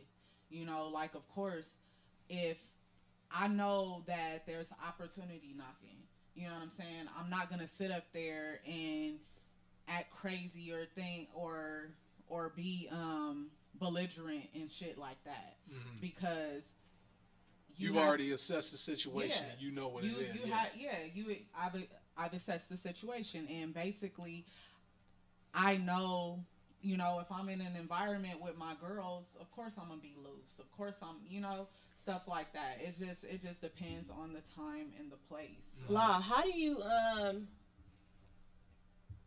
you discern people who are trying to ride your coattail for opportunity? Has that ever happened to you before? Like, being that, I mean, because you're really already well established and well known in the poetry community, and now you've added something on top of your resume of being an educator, being an author, you know, a master's graduate, and now a director. How do you discern people just trying to ride your clout? What? I'm trying to further understand, how do you distinguish opportunists from somebody who is just a talented individual who want to work with you? Is that what you're asking? No, I feel like when it comes to like myself or whatever, I feel the way that my spirit of discernment is really like high. Like, a lot of people, you know, you can tell when individuals like really love you for you, or they just like really just love what you do or what you have around you, you know, and know that, hey, if she's there, then I need to sit with her. You know what I'm saying? I can tell that, because these are the same people eventually after working with them so many times, or their face changes. It alters a lot just because of the fact that, you know, all the love that you were receiving at first, you know, once they feel like they're close enough and they don't need your clout or whatever to get to where they need to go, and they can kind of like shoo you off, it's like that energy isn't reciprocated anymore. So I feel that off top, you know, and then there's people who are super hype beasts for like no reason. So it's just like, okay, you know, you're saying all this shit, but you're showing something else. But then when you're like in my face, it's like, oh, you're this, that. And then literally, like, if I'm not around, you're not speaking that highly of me. You're not, you know, you're not, I don't hear nothing good, you know, pertaining to our relation or whatever. So it's like I definitely like look at those things as far as just the genuine, where if it's coming from a genuine place, like you can tell those people who are just like extra out and, you know, just want to be where you're at, and it's like they only cling on for so long until they feel like, I don't need you no more. You know what I'm saying? So some people just try and just they leech pretty much. Yeah. And then it's, you always have like, you know, they say, you know, keep your friends close and your enemies closer. Like people sit up there. I've always hated that saying. And I hate it too. I've always hated it. I hate it too. But what's funny is, like, you see that in a lot of, like, in a lot of different ways. You know what I'm saying? But I totally forgot where I was going. But they, you know, people tend to, people just aren't like fucking genuine, and they sit up there and they pretend, and you know, you can only pretend for so long until that shit just it comes out clear as day. What I think about that phrase, you know, keep your friends close and your enemies closer. It's not something that I set out to do, but I noticed that it's done. It's done. So I pay attention to who befriends me. Right. The closest. You know what I mean? It's not even like, and I'm not saying it like, oh, if we cool as shit, nigga, I'm looking at how you trying to fuck over me. I'm not saying it like and that. those, and what I feel like it kind of means, like, people will get close to know your formula or know how you do things on a day to day, to know how you've gotten to where you've gotten to or whatever, and then now instead of being your friend or whatever, lifting you up, it's really you're a competitor. Yeah. It becomes, and you know, it's always the punk ass shit, like you have the silent competition, like, or you know, or the comparisons, and it's like, what are we really doing this for? You know what I'm saying? So it's like those type of people. Some people want to talk shit about you so bad that they actually got to get close. Yeah. You know what I'm saying? Like, they want to know your formula. Yeah. Or they want to find something wrong so that I got it. Yeah. You know? They want to feel like they can own you within, like, not own you, but like if it ever came down to competition, they could one up. They already know your weakness. They know everything about you. They feel like they dissected enough to feel like they have an advantage. The reason I don't like keep your enemies close is like, why would I keep an enemy close? Like, and this may be just from a standpoint where idiot may be coming from, like, why would I keep an enemy close? But I feel like I don't feel like I'm a retarded person. Like, why would I keep an enemy close to me? Right. You know what I'm saying? And they always say like number one, I know some sometimes somebody who you consider a friend can become an enemy. You know what I'm saying? But you always have love for that person, and it's like I don't love my enemy. You know what I'm saying? So if I have love for somebody and they become an enemy, you know, that love that I have for you is gonna dissipate. It's very hard for me to get you to walk down the street and I point at somebody and say, "Hey, I need you to go punch him dead in this shit to where he a whole ass nigga." Right. But if it's a dude that we both seen and we both know that we got a problem with this dude, and I say like we both know It's this already, dude, but there's already a mutual exactly, understanding. You kind of know I don't, what it is. I don't feel like Exactly. You know. I don't feel like people out themselves as enemies. I feel like they separate and they become distant. But most people don't say, "Oh, fuck that nigga, I don't like him, I'm his enemy." It's like you never know. Some people you might be cool with a certain group of people and they still cool with y'all. But I would never out myself and say I'm his enemy, this and this, that. And I just don't fuck with him. That's not done. Like, to me, I don't see people outing themselves as enemies. That's why I said it's always like underlying shit. People sit up there, and that's why I said it's some punk ass shit. Because instead of showing your face and making it known that you are competing with me, you have an agenda. So I'm gonna get close to you. Right. I'm not gonna show you my called, cards. It's called infiltration. Yes. It's called infiltration. I hear what you're saying, La. And it's like when it comes to competition, especially when it comes to art. Yeah. I feel like, and this is gonna sound crazy, I feel like competition is somewhat healthy. Because when you look at music and you look at film and all of the things that we love, like shit that's, you know, art. When people are competing with each other, they trying to outdo each other, I feel like that's good because it's the people who appreciate art and the people who are coming to view the art and see the shit, that makes it better for them because it's like, okay, now what they gonna come with next? Right. You know what I'm saying?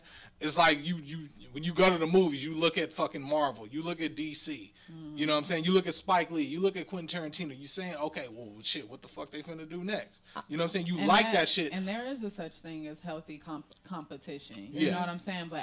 But those people, I don't think those people are oblivious to the fact that they're each other's competition. It's more so like I feel that when I say the competition that I'm talking about is the fact that when there's people around you who really will pretend to have your best interests at heart, not in a way to, and it's really just so that they can move forward and surpass you possibly or whatever that may be.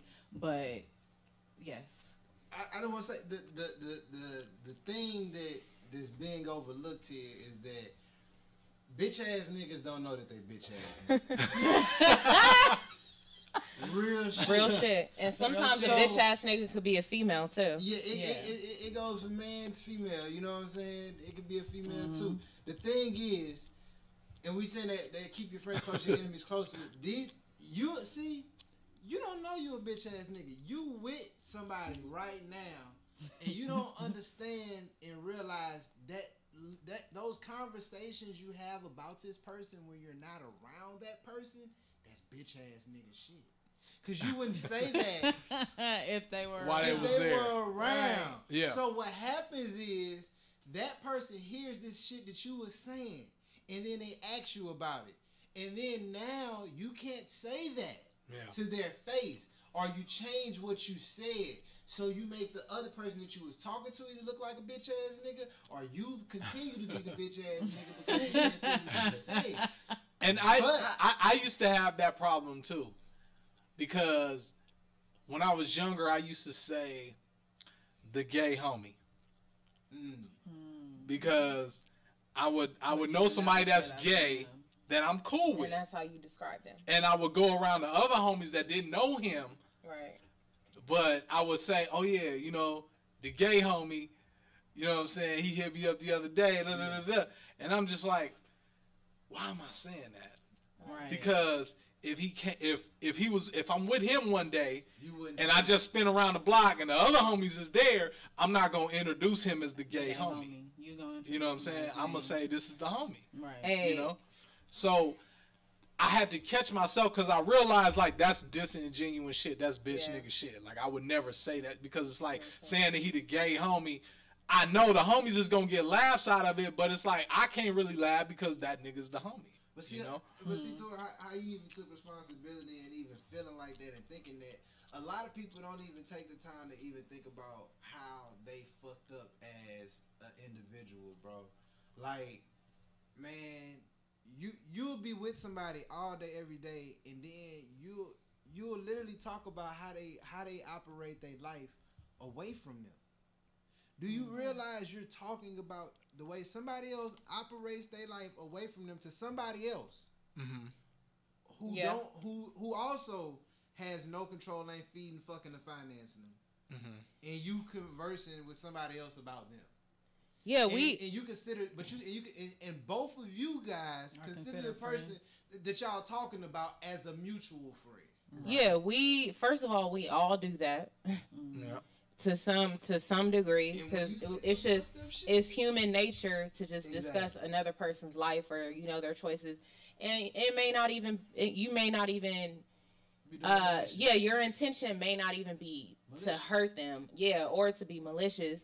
But two things I wanted to touch on in terms of being a bitch ass nigga or even being what I like to call an undercover hater is. I've said this on the show before, I pay attention to how people treat themselves because I believe that sometimes we can be our own enemy.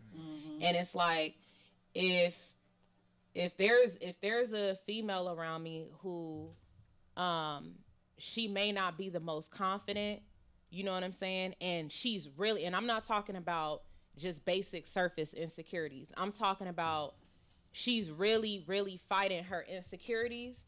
And there's nothing I can do about that. I can't totally expect her to have the same amount of applause for me when I'm feeling confident. Right. And I really try to pay attention to how people treat themselves and the circumstances that they put themselves in. Because I'm like, damn, if you fucking yourself up, you could potentially fuck me up. You could penetrate my being, my space with your own poison. Right. You know what I'm saying? And then the second thing is, and I don't know if this is just because I'm getting older, but it's like the season of apologies is over. You know what I'm saying? At some point, we have to stop being so apologetic to motherfuckers who don't matter. You know what I'm saying? Like there's a certain like volume that people want you to have. You know what I'm saying? It's like they want you to be great, but they don't want you to be too great. And in a room, in a theater of damn near 400 people, in my mind, I was thinking, I wonder who's here to see us fail.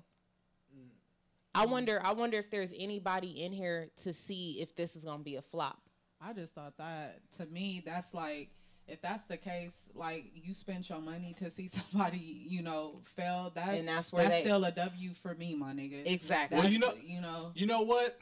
I like what you said about undercover hater. I feel like I always think about the Nas line when he said hate is just confused admiration. When you think about guys like Michael Jordan, you've seen Michael Jordan win so much that sometimes you just want him to lose. You see Kobe win. You see LeBron win. You see these niggas that are just so good. Floyd Mayweather. Yeah. You see niggas that are just so good at what they do that you just want to see them lose. Chris Brown, Michael Jackson. You just see niggas like this. They just do so much and they have so much clout. And they have such an influence, you know what I'm saying, that people will pay hundreds of dollars to come and see them perform. And it'll be a motherfucker right there that also bought that same ticket because they want to be there when that motherfucker lose. Yeah. But they don't realize that subconsciously because you went out your way to buy this ticket. You supported. You a fan. And I'm here to shit on you. You low-key want him to win. Right. That's a subconsciously, you want him to win. But because you didn't already went out your way to hate on the nigga so much and talk all this shit, you like, man, you know what? That nigga's the shit, but fuck him. You contribute. You know, the way I look at it, you contribute to helping me play, which speaks higher than anything else. Like, I mean, nigga, I needed a ride to the gym. You know what I'm saying? The haters is the ride to the motherfucking gym. If you bought the ticket, like you're contributing to. You just giving me the game. right? You know what I'm saying? You helping me be in the game. It don't matter if I win or lose. I just needed because and you help the reason the reason you was there is because you know deep down inside, like 20 years from now, if this nigga make it, I can be like, nigga, I seen it live and I was there. La, let me ask you this. You are one of the most, like, headstrong motherfuckers I know. Like, when you say, nigga, I'm going to go build a skyscraper. And I'll just be like, all right, nigga, you just going to go build a skyscraper. And you be like, no. You say it once and then you actually get it done, right? Yeah. Like, literally, the devil will throw you so many L's and just change the weather, make sure you ain't got the foundation that you need, and you still keep going. Is there any part of your course, you finishing the course, where you're thinking about somebody or people specifically that are not cheering you on, where you like, I'm about to shit on this person? Honestly, I don't give a fuck.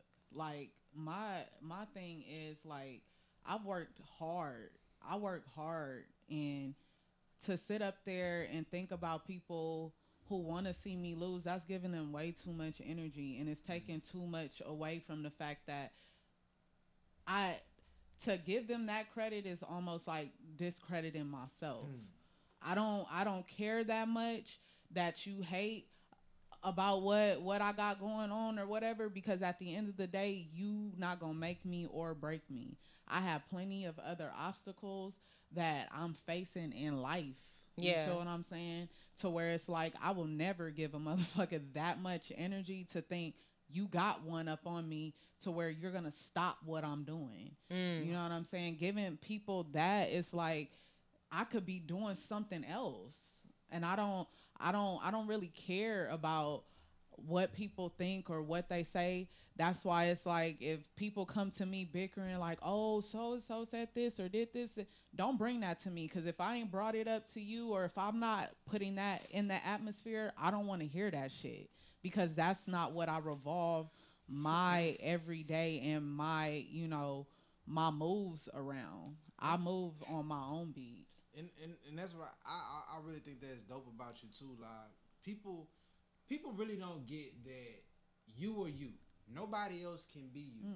What's put out there for you and what you gonna get is only meant for you. Me and Tori can walk outside today in the same red shirt, and niggas is gonna give him different feedback than they gonna give me. If Tori go out and read the same poem that I read, the same way that I read it, he's gonna get a different reaction because he stands at a different height. The sun hits him at a different angle. All kinds of shit. Right. Like, God put the universe here to operate differently for me, nigga. My face is shaped different than yours. Yeah. You can't do shit the same way. Right. And it really just comes down to, if the shit is your idea, if the shit is original, if it's something that you feel like the shit is tailor made for you to do, okay.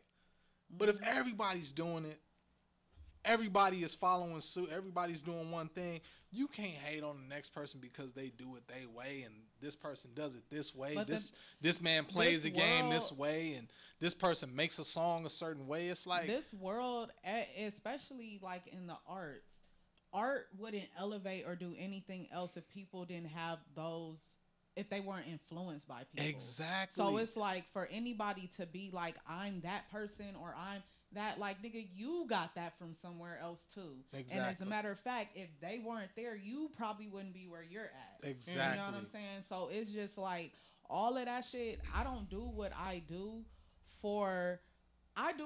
because eventually I want someone to learn from me.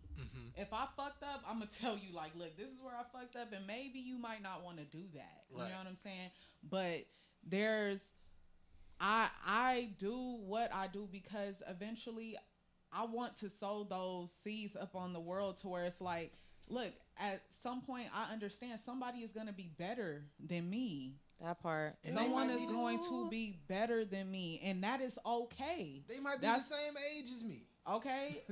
But it's okay. But it's okay though, because that is what you do for. Because obviously, it has to surpass a point that it's at right now. If it stays the same, then it's people are changing every day. It's not going to be relevant anymore if it stays the same. So obviously, if I give you a piece of the game here, elevate it, because that's what's supposed to be done. Exactly. You know what I'm saying? So it's like I do what I do because I love what I do. I do it's gratifying for you. Yes, it's to see that what you love to do could influence people to do what they love to do. Exactly. As well. And it's healing people. You know what I'm saying? It's better than money. And that feeling after the WTE play, I couldn't even respond to people because of the feedback that I got, and it was so humbling because I don't see myself how people see me. You know what I'm saying? But to know that I have that influence, and it's like, "La, you inspired me in this way," or I'm like, "Nigga, whatever it is, do it."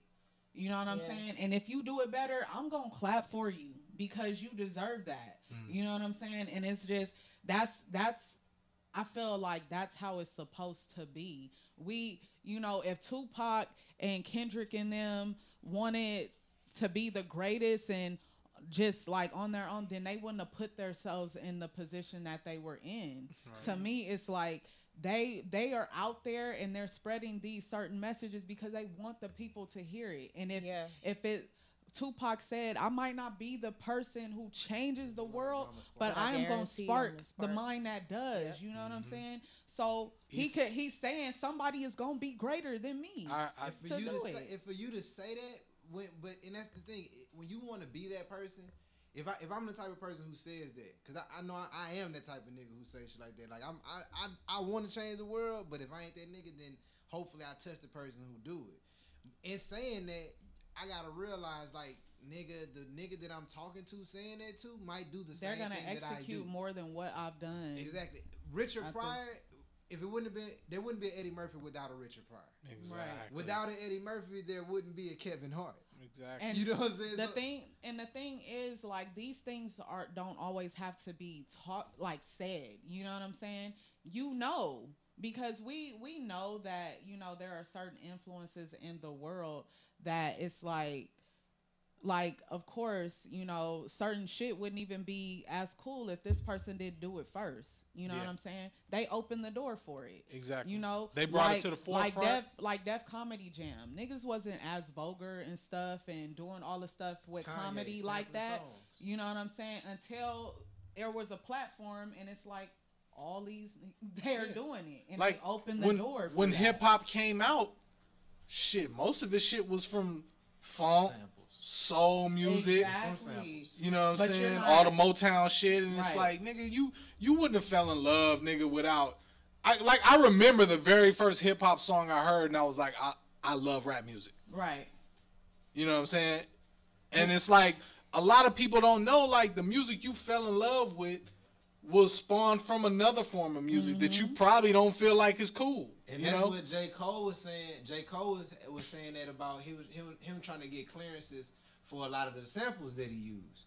He was just like, I don't see why they try to charge me for certain samples and why they won't clear certain samples. Like, my nigga, I was just inspired by something. I'm not using they shit. Yeah. I'm not using they whole thing. It's just like this, like, it might be 2 words that somebody's saying or something like, goddamn.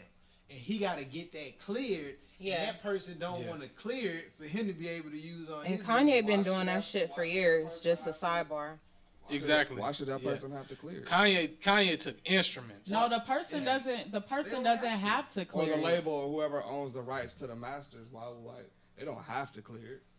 And if they don't, why he can't feel no kind of way about it? But this is the thing. Okay, if they don't clear it, and you jump on the song, you go, goddamn, and you say it close to the same way.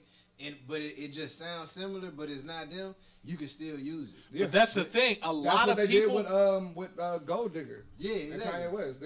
But Ray Charles wouldn't clear the sample. So he just So he did his own shit. But then it's a lot of people that are slick too that can study something so much, they can study it down to the T to where they can make something that sounds so similar, even though it's not the same thing. It's just really a carbon copy of what influenced them to do it. Robin Thicke did it for years. You know what I'm saying? And it's like we can't really say, oh, you know, he's a suck for doing that. You know, he just pretty much just bit everything they did. It's like, nah, he kind of was just very smart, and you know, he's a swagger jacket like a motherfucker, but he did it very clever. You know what I'm saying? He's a singing. He's a full-time singing Drake, but nobody faults Drake for the shit. Well, Drake is very talented. Drake is a wave following motherfucker though. Drake is a very but Drake is very talented too though. But he was when he first came out, he was very original. But now all he do is follow the wave. He jumped from one thing to another thing. Whatever's popping at the moment, he start doing it. Because he be trying to stay relevant. See, so there's a difference between that. Are you doing it for the artistry because you love it and you want to honor, or are you doing it? Who doesn't do that though? That's your purpose of you being a fan. With him being a talented individual, he's making classic songs in all of these different types of styles. All of his songs are still hitting the charts. So that's just him being talking talented. about the charts, bro. I'm talking about like, are you doing it because you know it's gonna keep you relevant? Or are you doing it because you love the music? And that's why I say I get what you're saying, but that's opinion. Now some opinion. Now hear this. Like you said, bro, sensationalized shit sells. People love hearing shit like okay. Now going back to the Drake thing. Everybody says Drake is what's known as a culture vulture. He take whatever is popping. He'll do some fucking R&B shit. He'll do some hard ass hip hop shit. He'll do the Jamaican shit. And the niggas that really do the reggae, the really Caribbean shit, it's like they don't get no credit for it. Well, look, dude, that's cool. He can take a sound and just he'll make it poppin' where he at. Yeah, I think it's not cool. Look, at the end of the day, a lot of people do feel like it's cool, Jaleel. At the end of the day, I could get on the mic and say the ABCs on this motherfucker, and somebody gonna be like, "Damn, she just gonna use the ABCs like that, nigga." How many niggas have said the ABCs? What confuses me is that I don't understand how is it that it's not a compliment that somebody is honoring you, like. Because I love old school music. I was thinking of doing a tape and stuff that I wanted to sample a lot of old stuff because of the fact that it gives me that feeling that I want. You know what I'm saying? But you know what that is though, La? It's people that have been irrelevant for a while. And they feel like, well, probably not even irrelevant. I think they just not relevant in a certain part of the world where you are. You might be scared. What? If it's a nigga like a Drake can make a song in Canada, taken from a nigga in Kingston, but if it's popping where he at, that nigga in Kingston gonna feel like, well, why my shit ain't popping where he at? He basically taking what I did already. He just putting his own twist on it, and it's like, well, nigga, people do that. Well, nigga, maybe he's more desirable. I don't know. He might feel like, well, since you getting it popping over there, I can never get there, and you getting the exposure that I should be getting because if I got to them people first, they love me just as much as they love you. But don't we complain about white people doing that shit all the time? No. Yes, we do. About taking the things that we make cool and them profiting off of it. Them taking it and making it something bigger. Meanwhile, the person that originated gets nothing. White people have been doing that to black people for hundreds of years. But that's not. Throw an example out there. Nigga, we built half of the country and then they reaped the profits and rewards of it. That alone is an example by itself. No. Y'all about to argue. We're talking about Elvis. Do you want Elvis? I mean, I shouldn't have to say these out. These are things we know. So there haven't been any prominent rock stars that are black. I didn't say that, bro. I'm saying that they took the sound that we created, the things that we made, and they took their profit off it and then let us get some. So what I'm asking is not an honor to be influenced by someone and want to actually have their work or whatever live past them in another form, or you, even if it's duplicating or even if you putting your own twist on it, that's not an honor, because to me it is. That's showing gratitude, like, thank you. You've given me this. Some people may take it as a gratitude, and other people that are more protective of their art or what they create might not be as giving. might not be as open, might not want it And to that, be. and then you ask those people, what are you doing the art for? Let me ask you That's this, what Jaleel. you ask those people. I think it's. But I You feel ask like we them, don't, but I feel what like are we you don't have a doing? right to question any other person on what they want to do with something they made. Let me ask you this. Whether they made it for them, And whether they then made it what- for them or for the world, either way, they made it. I wouldn't dare go to somebody and say, I know you made this, but however you feel about it doesn't matter. You should be able to give it because you should give it. No, That's like- that wasn't the point at all. The thing No, is, I some agree with people when money gets involved in the shit. What if If I create if I create something, and it's booming, everybody loves it. Then years later, somebody creates something, and they paying homage to what I did, even though the time when I did it has already come and gone. It's like some people just they feel like, well, nigga, you taking money out my pockets. You know what I'm saying? When it's really not that. It's really, nigga, I took something that nobody's listening to no more, and I redid it. I put my own twist on it, added my It's also art bringing to recognition. your art, and I just made something that people can enjoy as well, just like you for did. longer. And so I people- extended the life of what you already made. That's a good point. It's called Cliff. recycle. And that's what but that everybody has been doing that for centuries. Centuries. So it's nothing new. It will never be anything New under the sun. new goddamn. under the sun. That part. People do this because of the fact that there are people period who are where they are, and they wouldn't be if it weren't for those people who opened Someone the door before. for them. It's the same thing And- with fashion. Like our parents telling us, I used to Oh, wear that's those when I coming was back. a teenager. Yeah. You know what I'm saying? But Lot, we're reaching to the close end of out. the show. I have a question for you. Yes. Okay. So there's a jar with 3 superpowers in it. Okay? Y'all You know get y'all to- ask this question to each other even when we not on the show. There's a jar and you get to choose one superpower for the day. You get to be invisible, read minds, or teleport to any era. Which one do you choose and why? I feel like I know which one she's gonna choose. I know she ain't gonna choose invisible because she don't never wear no bra. You can always see her titties. So she I probably teleport to different eras, and the reason why is because, huh?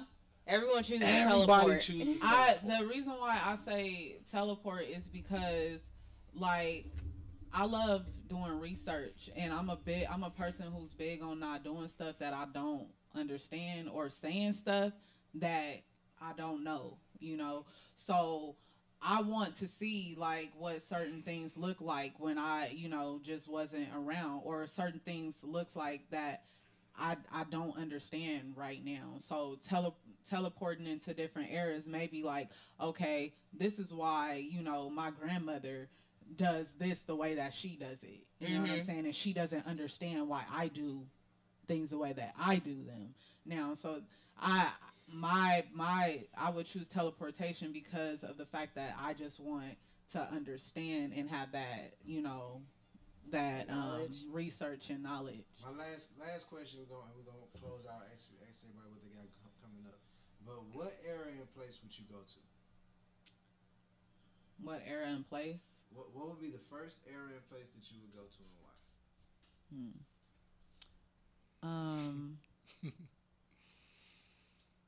I want to go back to like my grandmother's mother's childhood. Like, That wasn't a good time for black people. no, it wasn't. Wait, It wasn't. Where would you be? I'm saying, where? 'Cause You can know, go back to that time and go back to Africa, or go back to no, Australia. but Where? she Where would wasn't you in be? Africa. It was, would you you be? know, southern rooted, and specifically, you know, in New Orleans and stuff like that. I really want to understand the capacity of like her, Trying to run away. yeah, and her their Your their- grandmother from New Orleans? their, huh? Your grandmother from New Orleans? Yes. And their pain, you know, and like my grandmother is very, like, now that she's getting older, she's kind of like she's not for nothing. Like it's her time to be like, I can say no unapologetically, and I don't give a fuck, and I'm gonna do things how I want to, and and she's one of those people, like when she's set in her way, it's like it will never be nothing. It's nothing that you can tell me. Yep. You know what I'm saying? Well, and most people get like that after they turn about 50 years old. But it's just I want to understand why what it is, that keeps them so grounded in this way of thinking, or when they speak, it's coming from a painful like place. Like I want to go back to that. So it's just a lot of I don't want to be that type of same individual, and I also don't want to I probably can't get past the circumstances, but I want to know how to deal with them. So that's a bar. Well, go hang out with Mister, but La, what do you have coming up? We'll let you say what you got coming up first. Well, the play was a phenomenal success. So it was like so phenomenal. It's kind of scary because people are asking me what am I gonna do to like top it and stuff like that, or are you gonna put it on again? Yeah, that's what people are asking for. So it's looking like it might be a Waiting to Exhale tour. Hey, I mean that's only if you could get some of the cast back. I don't know what their rates will be. Yeah, I think my rate is gonna go up. Oh damn! I think my shit gonna go up. Chris Tucker ain't do no more Fridays. It'd be a shame if I can't get back in that motherfucker. Be a shame. It'd be a shame. I don't want to Chris Tucker you. Okay. I mean, you're definitely deserving. I can tell you. I can say that much. So I wouldn't even be. You mad raggedy at bitch. So yeah, and right now I really want to get into music. Ooh. So I might just be you got too many hats, man. I might be coming out with not even might. I'm gonna come out with a project eventually, and it's going to be just what I want. Lost Beats Volumes B, like Cardi B, but Lost Beats Volumes B. Shut the fuck up. I don't know, that shit too long. It's gonna be turn up your volume. Turn up the Lost Speaks Volumes. She gonna be So yeah, I'm looking into that, and it only gets greater later. Do you? I know you love poetry and I know you love performing, but are you very enamored with theater, or was it just something you wanted to try out? Well, shit, it was something that I wanted to try to see if I could, and it was honestly one of the hardest things I've ever done in my life. What was new to you? But you done it before. Yeah, I have done it before. I actually have. What was new was the fact that you had to direct it, produce it, and then putting like it didn't matter who slapped or whatever. Everything was on me. You know what I'm saying? Because I've been to the YRP shows before, and I don't know if y'all rehearse shit for a YRP show. It's more kind of like everybody just get up, do your shit. Right. You know, it seems like when a show like this that's supposed to be specific acts throughout a certain time period, it's like everything has to be like all the little details are supposed to be hammered out. You're supposed to do everything. They were like Cliff was like kind of like he was kind of frustrated that we had a guest lined up last Monday because he wanted to be at rehearsal. You know what I'm saying? And I know how that is because it's like whenever I have to do a show, it's like damn, every day matters. That last week leading up to the show, so it's like I know there was an increased amount of pressure being that you had a big ass spectacle and it's not just this is the YRP. Not to say that, not to take anything from the YRP show. I know the YRP shows are big for y'all, but just because you have like an actual like theater act that's gonna be performed, and it's like it's a film that's inspired this act, and it's like some people are gonna come with certain expectations, right. and they're like, "Nigga, it better be like the film." Right. I think she definitely exceeded the expectations because, I mean, people thought that they were just coming to see the play. I'm sorry, the movie in play form.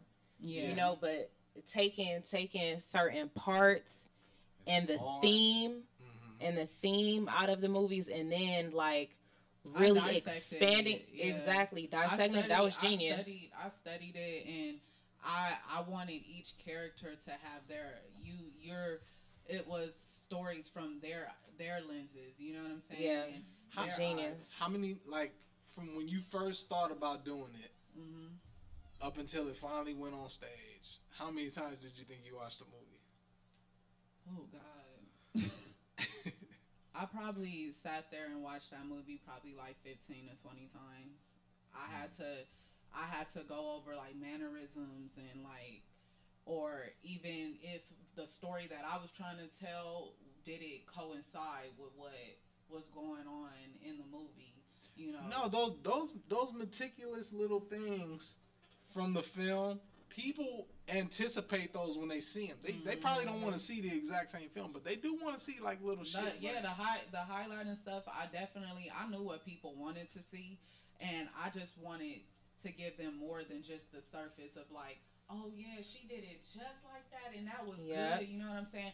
I wanted to give different perspective, and because the movie is about women, you know what I'm saying? And a lot of the times we can get washed out on hearing about all of the traumas and everything that's going on with women, that we forget like our men are in this society going through certain things too, certain things that have to do with identity, you know, and you know, comfortability and self-love and all of that kind of stuff. I brought all of those things to the play to also like the boy Gloria's son Tyreek. He didn't have a huge role in the movie, but I made him huge on stage, you know.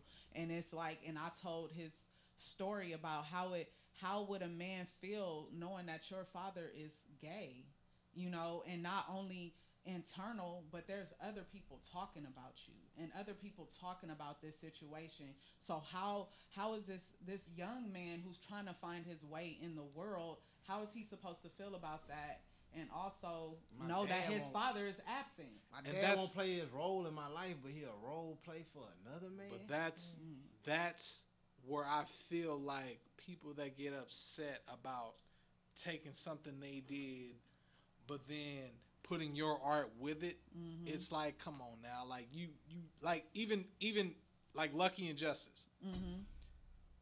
Janet Jackson ain't no fucking poet. She's a hell of an artist. Yeah. But to see La embody her character from the movie, but then still be, you know, La speaks volumes. Right. It's like people coming to see La, and it's like, yeah, we get to see, you know, Justice, but it's like, damn, we get to see that fusion of La and Justice at the same time. And it's like, I think that's what makes you appreciate art even more. Yeah, and it made me appreciate the process to know that I took the time to challenge myself in ways to where it's like, don't be, you know, surface level. Really dig deep and see what's going on in the community and understand what people need to hear right now, or what is being overlooked because people are turning deaf ears to it because it's taboo or it's not supposed to be talked about. You know, I could have had gay people in the crowd who are going through these things and not even knowing how it's affecting the next person or affecting people that they're around, but then I made it a topic of discussion. You know what I'm saying? So those are the things that I was looking for, you know, to like, even with me doing a sex piece, like, and I made it comical. It was just because of the fact that when we talk about sex, people are just all like, "Oh, you're not supposed to say that," or you know. And I made it okay, you know. Yeah. So well, tell them where to follow you, because you gonna have DVDs of that out, right? Oh yeah, it's coming soon. Okay, make sure I'm paying for my likeness. I didn't sign any waivers. I will sue your ass. Oh. Tell them where to follow you. You can follow me at La Speaks Volumes on every social platform. La Speaks Volumes. Cliff, I can't stand you, dude. I can't stand his goofy ass. I hate him. MJ, what you got popping? Rest. Lots of rest. Thanks to Law Speaks Volumes, I will be resting. Man, finally don't have to go to no more rehearsals. But you know what? It was well worth it. And just outside of jokes, Law, I want to publicly say I'm so proud of you for stepping into that arena. You know what I'm saying? With everything that you had on your plate and things that you were facing, circumstances that people didn't even know about. Like, you always prevail every single time. Every single time we can count on our fingers. You know what I'm saying? And not only did I get to see you complete your project, we also got to see one of our best friends graduate with her master's as well this past weekend. So it just showed me entirely that this is something I already knew, but I'm always grounded by the women that I'm surrounded with. And I have those same women around me. And it's like, when you're great, I'm great, and vice versa. So I just want to tell you that I'm proud of you, that I love you, and I'm here to support you with whatever, project you got going next, as long as we don't rehearse 6 times a week. Oh, I'm just kidding. Tori, what you got, brother? I just got very light skin, man. I'm dead. God bless you, my brother. And I got wavy hair and speckled gray. But no, if y'all want to follow me, y'all can follow me on Instagram and Twitter at it's T-Rich. That's _T with 2 E's _Rich. And y'all can catch me here at 8 p.m. on YouTube and thesocialhour.com right here on Cliff Notes Radio. All right, nigga. Jaleel, what you got, brother? It's your boy Young Lil, a.k.a. The Black MacGyver, also known as Mr. 420 himself. Don't you forget it. Man, I ain't got nothing coming up. Watch out for Trap Man. Trap Man. It's about to go down. Well, yeah, man, I want to thank you guys for tuning in. Y'all already know who it is. It's your boy Cliff the Gift. And I want to tell live publicly, too, man, I'm very proud of you, sister. Please, y'all, she came out with it was a poetry book and an art book with Pooh. Ready to XL poetry. So hit her up to get a copy of that. Also, there will be DVDs eventually. Yeah, they'll be. So you'll be able to see my beautiful face, my great acting and talents and whatnot. You get to see MJ's subpar performance as well. Oh yeah. No, she did a great job. Yeah, so she did. Overly MJ did great. An amazing job. Yeah. Thanks, Clifton. She almost trumps me. But so close. But yes, man, y'all. I don't have anything coming up. I will be resting. If you hating on somebody, nigga, mind your own. Don't watch me watch TV. Life is short. A midget told me that. Your mama is not looking good, so I hit her from the back. Y'all tune in next week, right here, 8 p.m. Pacific Standard Time. Where do you come up with this shit? He wakes up in the middle of the night and writes it down. And he sleeps with little people. What we going out to, Jaleel? Tell him. We're going to take them out to the homie Sly Fighter Arthur, Out of the Earth, and Nino Magzoon, What They Want. See y'all next week. Tell me what you want, what you really, really want.